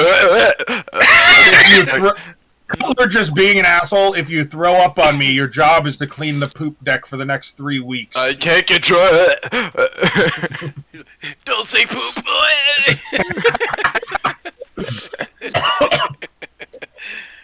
Shoot. We're like an episode of like Scrubs where things will be serious one moment and just complete comedic the next. Like MASH. Like we're just fun and then all of a sudden something dramatic Like, happens. oh. That's the way D&D should be, in my opinion, is serious mixed with fun. Like this completely undercuts the severity of like the emotion of killing a man who was talking to us. I You're the only one had to that lighten that has- up too. You know, leave it to Cog to To lighten be- everything up. To be fair, Also, Cutler you has missed- killed many people. You missed Cog got an extra point of charisma too. So. How and why? I gave him an extra. 'Cause I'm point so of good at charisma dancing. because He's very passionate about He's art a and master. performance and stuff like that. I like it. He has the heart of a performer. Although you're the only one who's getting emotional about this person's death. All right, so, yeah. Where was I Let's going? go. Get down. You guys are leaving, right? You getting your stuff together and heading out? Yes, I have called Bluey carrying him. Okay, Januska, are you going to tether your elk to the wagon? Like to not to the wagon, but to the horses pulling the I wagon, don't or the horse. think It's only one elk horse, only right? lasts for an hour. Yeah, there's only one. Yeah. So tether your elk to the other horse pulling the wagon. Basically, tie that horse to your elk, or to your saddle or whatever, whatever like that. Okay. The elk shouldn't be there. He can summon the elk whenever he wants. It doesn't cost a spell slot? I don't think so. I think it's a paladin ability. I summon it and it stays around and I can whistle for it and it comes to me. What level does Paladin get that ability? What? You never knew paladins. It's a spell. It just lasts until it. Yeah, it's a spell. That's why I was like, wait, what do you mean it's an ability? No, it's I don't think it's an ability. I think it's a paladin ability, but maybe not. But No, it's a spell. It's called Find Steed. oh yeah, Right. fine steed. Yeah. But I thought that was a paladin ability. I think they're trying to make it an ability in the playtest, Well, but it it's... was originally it was originally in the older editions. It was a paladin ability. The way Alright. that- It was the way called the summon spell warhorse reads back then. But is what's that? So with the way the spell reads, it's permanent. Yeah. Yeah, it lasts until it runs out of I hit didn't points. realize that, but that's cool. Right. Yo, Find Steed is OP as a level 2 spell. What the fuck? It's It's just a steed. It's not like it's a... The steed has its own turn. It essentially can double your movement. It has 50 movement speed, and then if you use the dash action, it has 100. Why do you think I use it to get over to you guys? it's a good. And then you Is- dismount it, and then you have your own speed. That is powerful. Yes, it's out like paladins in the old game in like first edition, second edition, summon warhorse you didn't get until you were 4th level. So it's actually pretty powerful for second level. It is. I mean, second level spell, which means 3rd level they get it. Or no, because they're a half caster. So when do they get it? 5th level? Fifth level. Probably Yeah. 5th level, yeah. But again, it is also Anyways, relegated. It is relegated to paladins too. So anyways, And anybody we can get a should steed. keep You just going. gotta make friends with a horse. right. Or you gotta be a wizard who finds a scroll of Find Steed. Write that in your scroll Okay, book. okay. Stephanie's trying to get us on the right course, guys. Come on now. Let's work here. Okay, so Stephanie, what you're saying? We gotta go. We gotta go. We Okay. gotta go. Skip down, make ourselves scarce. Okay, wait, wake me up when we get there. Okay. I'm just gonna walk so viciously as to keep him awake the entire time. You gonna- Putting him in the cart. he thinks he's dancing again. He's half asleep. Freaking Bluey wakes up and he's like, "Why is my neck so sore?" All right, so let's see. You guys head off. You I guys was head just off expect- northward. What's that? I was going to suggest just putting Kablooey in the cart. Yeah, sure, I can do that. I just throw him into the cart. Literally, just throw him. All right. Kobolds are small, right? Oh yeah, very small. Yeah. I Like- should be able to like- throw you easily with my strength. Just Like yeet. 25, 30 pounds. Just yeet. I like to imagine he just wakes up at being thrown and just goes, "What the heck?" Okay, you guys make your way. It's not even a day. It's like probably 4 or 5 hours on the road, and you arrive in the small town of Thurmaster, which is actually the map that I was putting you on before. Which is where did it get? Okay, so I can exit the turn order thing now. Yeah, I'm gonna get rid of that turn order if I don't have it. Move all turns. Okay, so this is the map for Thurmaster here. And essentially, you follow. I believe you come in from the south because I think you follow the river. Why is the map cut off? I don't know, just because it says Village of Thurmaster. I don't know. But hang on, let me see. Village of Thur. Village of Thur. Villa of Thur Night. Vilthur. Yeah, that is what it looks like. Vilthur Knight. Vilthur Knight sounds like some sort of like Superhero. scout or something. Yeah. Just It kind of Vilthur sounds Knight. like a Alright. wrestling name. Yeah, Okay, I need to actually adjust the map sizes too. But hold on. One second. That priest is after us, so everyone, let's stay together.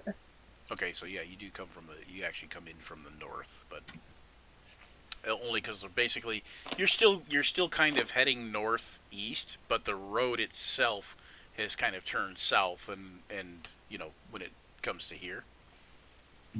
We can stay together as long as you keep your decaying friends a little further away. Thank you.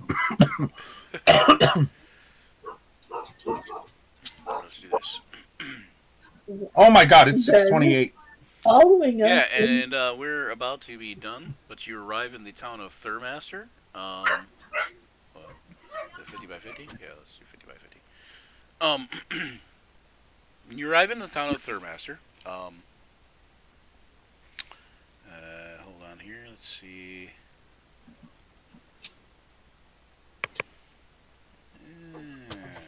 Interesting. Hold on.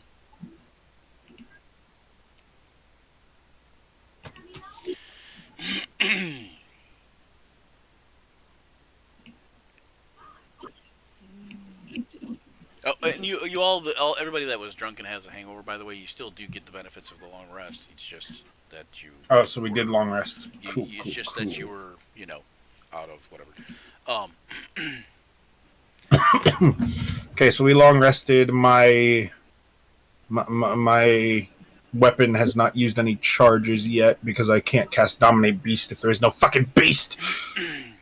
Eventually might try to update Cutler Storm to be Dominate Person instead Okay. of Dominate Beast. Okay, Thurmaster is a walled village, and it's probably, in a way, it's somewhat smaller than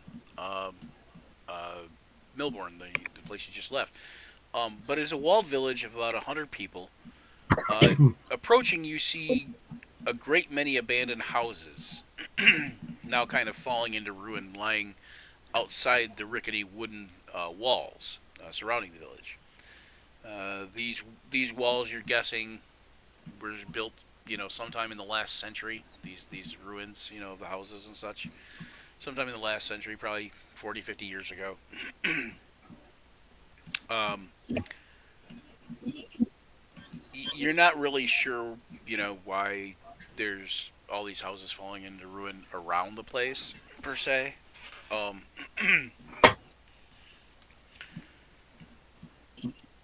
as you arrive toward the gates, you see 2 bored militiamen guarding the village gates. But they look at you and they kind of just look at each other, and then they just kind of go back to their thing. You see the gates are wide open. They just kind of let you walk by. They don't even say anything to you guys. Well, that's interesting. That's the first time I've ever just openly been let into any place. Normally somebody stops me.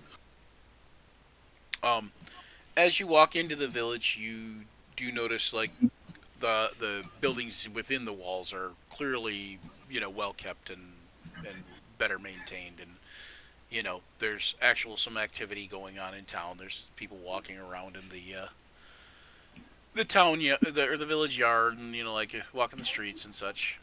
Here we go. We got a town thing here somewhere. Where's my town thing? It's a town thing, baby.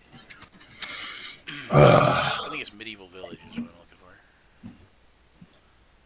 But yeah, so that's where we will leave off, and we will start again in 2 weeks. Yeah, so you guys end up in Thurmaster, and you guys can secure some quarters if you want. Keep in mind, you guys are probably only about 4 hours away, 5 hours away, but you also know that to get to where you're going, also I'm not 100% sure where you're going. Are you guys headed to the cave, or are you guys headed to the mine, or are you guys headed to try to figure out? Because I do know you got to stop here. This is where you guys are gonna. This is where you guys are bringing the cart to. Yeah, I definitely would have poached that we head to the cave because gold. Right. Of course. Yeah, I vote for the mine. Okay. And then deal with the mind flayers and such later. Okay. Mm-hmm. Fair enough. Right. Okay, there is something I want to ask when the stream ends of you specifically, Brian. Okay. First off, though, you guys are going to go to a small 2-story stone tower nestled next to a plain wooden house. And that tower is Towster's residence, and that is where you guys, Januka and you guys have agreed to deliver the cart of magic items. So, quote unquote magic items. I believe you guys kind of looked through the magic items a little bit, and there wasn't really anything too great in there. I think so. Yeah. We did. I don't remember. I can't remember. I know the cart the thing was arcane locked or locked at least, and I think you guys bypassed it somehow. I don't know. But anyway, so that's where we're gonna leave off. Everybody, 2 weeks. Anybody got anything they want to promote? Anything? Just the normal my YouTube channel, Wizards Forge on YouTube. And do you do Wizards Forge on Twitch too, or just I have not started that yet. As I've kind of had a lot going on in my life, that's kind of even prevented me from uploading as much as I would like to. So most is pre-recorded then, right? Yeah, most of it's pre-recorded stuff that I record. I don't really edit it much. I'm looking into learning minor video editing, like transitions and stuff, to kind of better my content. But not editing in the way of removing mistakes. Part of my channel is the authenticity, and I like leaving the mistakes in. All right. That's why I exist. Oh wait, no, I'm sorry. Nice one. Somebody left a mistake in. Anyway, so I was almost born on an elevator, by the way. Anyway, what the? That's why I have so many ups and downs in my life, I think. Cut it close. Nice one. Nice joke. Nice joke. Got me. Truly though, they actually back then, they didn't know, back then the medicine was a little weird, and so they actually sat my mom up on a board so she wouldn't have me. She set her up on a board in the elevator so she wouldn't have me. I'm like, what in the world kind of backwards medicine is that? Yeah, that's some superstition type shit. I mean, it worked. Yeah, it worked. Yeah. Held off till she could get to the operating room or whatever the whatever. Okay. My story's better. I was almost born in the back of the VW Volkswagen. Nice. All right, so 2 weeks, everybody, and thanks for coming out. Thanks for watching. I should have promoted that we were on live, and I forgot to send that out because I was behind. I ran behind. All right, but until then, let all your actions surge.